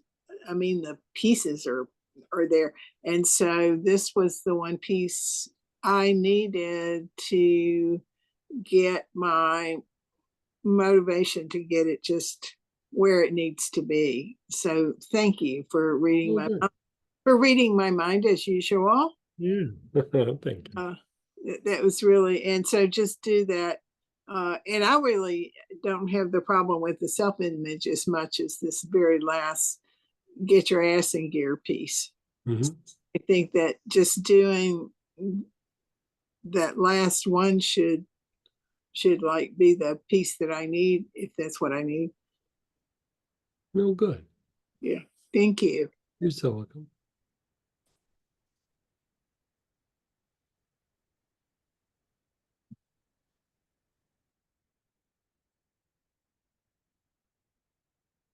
What a weekend. Thank you so much. Yeah, my pleasure.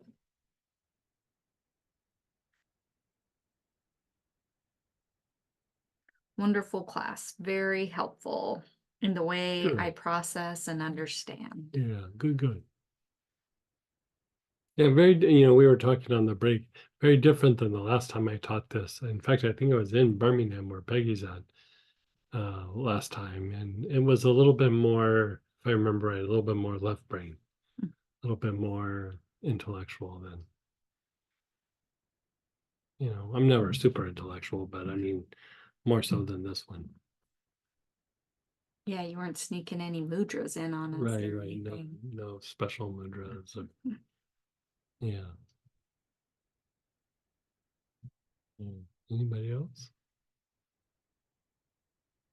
How often would it be good to do these processes? Each segment kind of stands on its own, and you could do them daily if you needed to, but it might be a thing just to do from time to time. Like Cindy is a good example. Like she's getting ready to do an audition. You're going to be very self-conscious, and anybody is when you go through and you do that. So,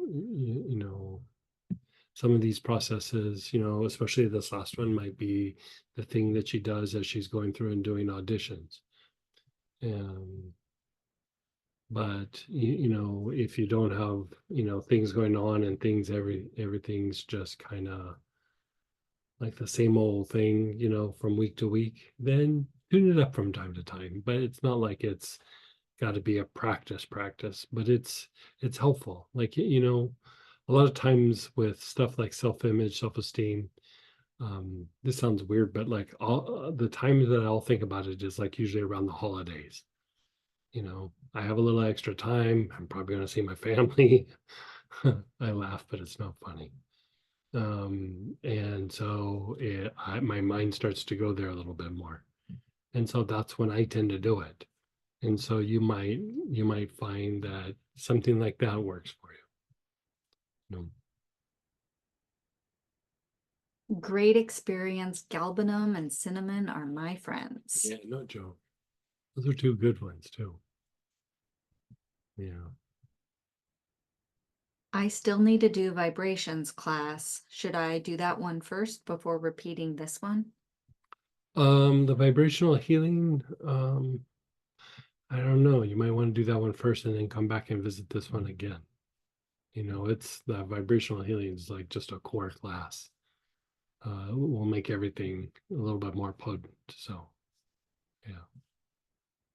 What is in Opadeldoc? Let's look it up and see. Because I kind of know, but I also don't remember.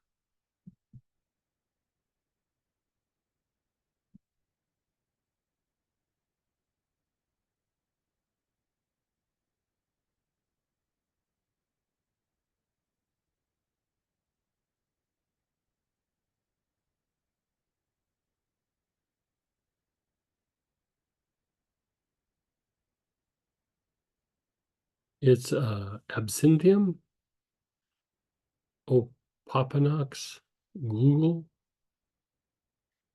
a bunch of camphor, and rosemary verbena. So I use a special camphor in this one. Like it's not special, but it's one that's not on the site. It's a little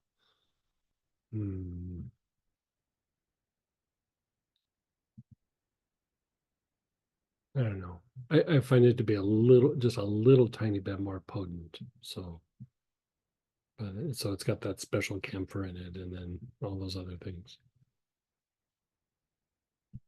Yeah, the formula came from Paracelsus, so it's a very, very, very old formula that has been used through the ages. And so I just recreated it following his exact instructions.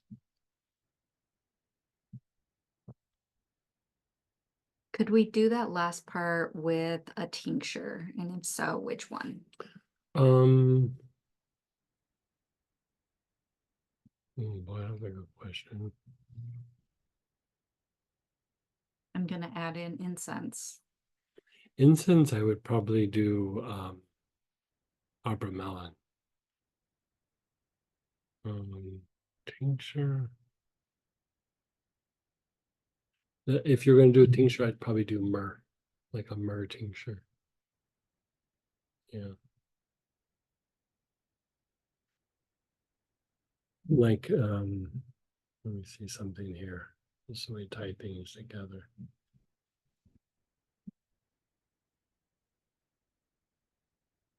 So myrrh, like if we look at it from the point of view of like a plant teacher, like it's teaching you something. If like we set aside the properties that it has and the ways that we use it and the tendencies that it has, how we use to treat different conditions, and we look at it from a point of view of how it teaches you something in intuition.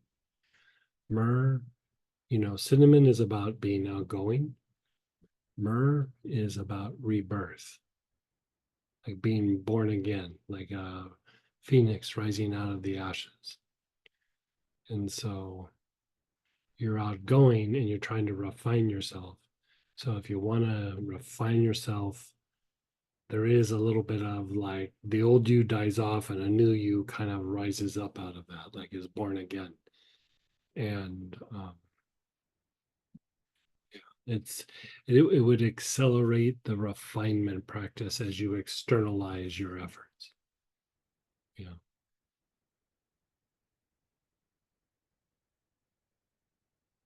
We're going to talk about the plant teacher like properties for probably about 40 plants, 45 plants in the new class in November.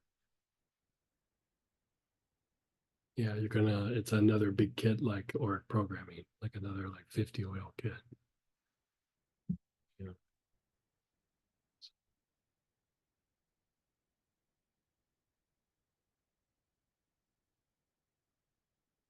Maybe we have a little time to squeeze in another practice or meditation. Sure. practice. Sure. Let's see. We could do that.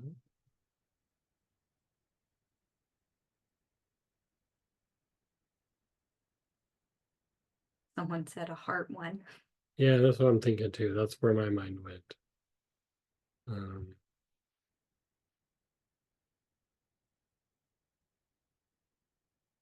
How about we pull out like basil, benihee, clary sage, coffee, mastic, neroli, petitgrain. Are you looking off a certain Segment list? 4. Okay. Segment. thanks.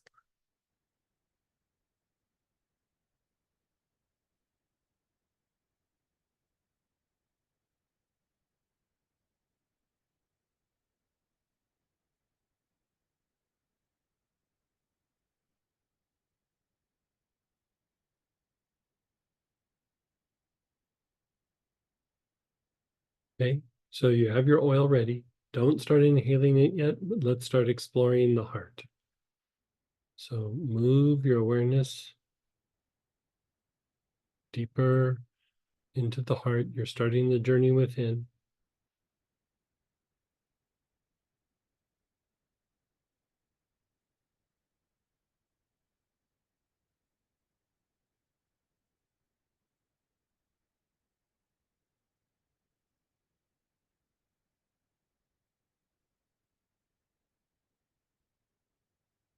And keep going a little bit deeper, a little bit deeper.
And then just be still. Keep your awareness on your heart, where it's at.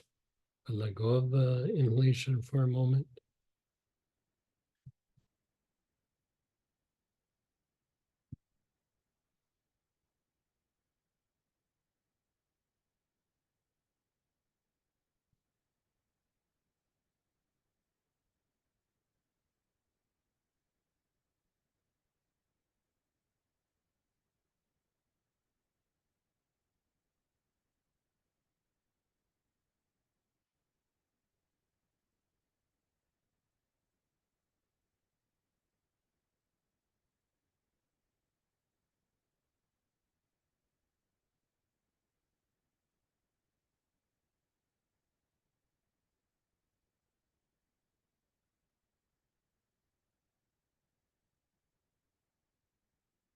Namaho.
Namaha.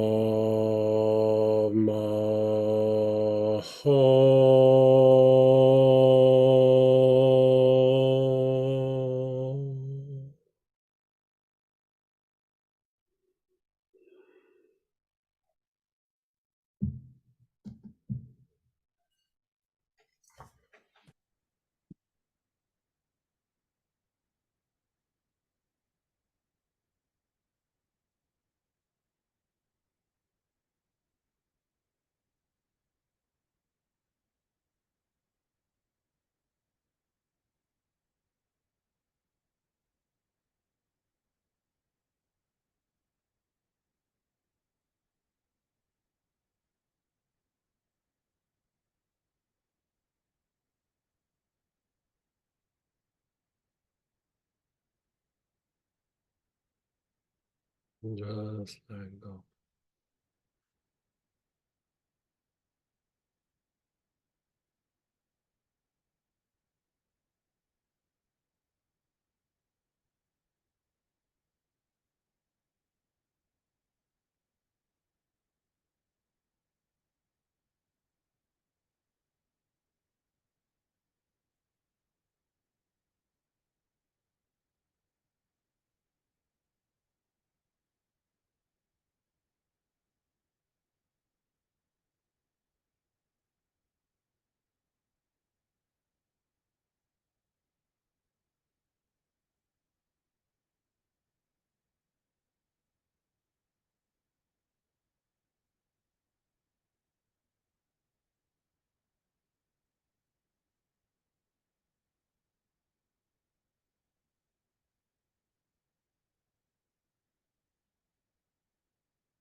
Okay, how was that in the class?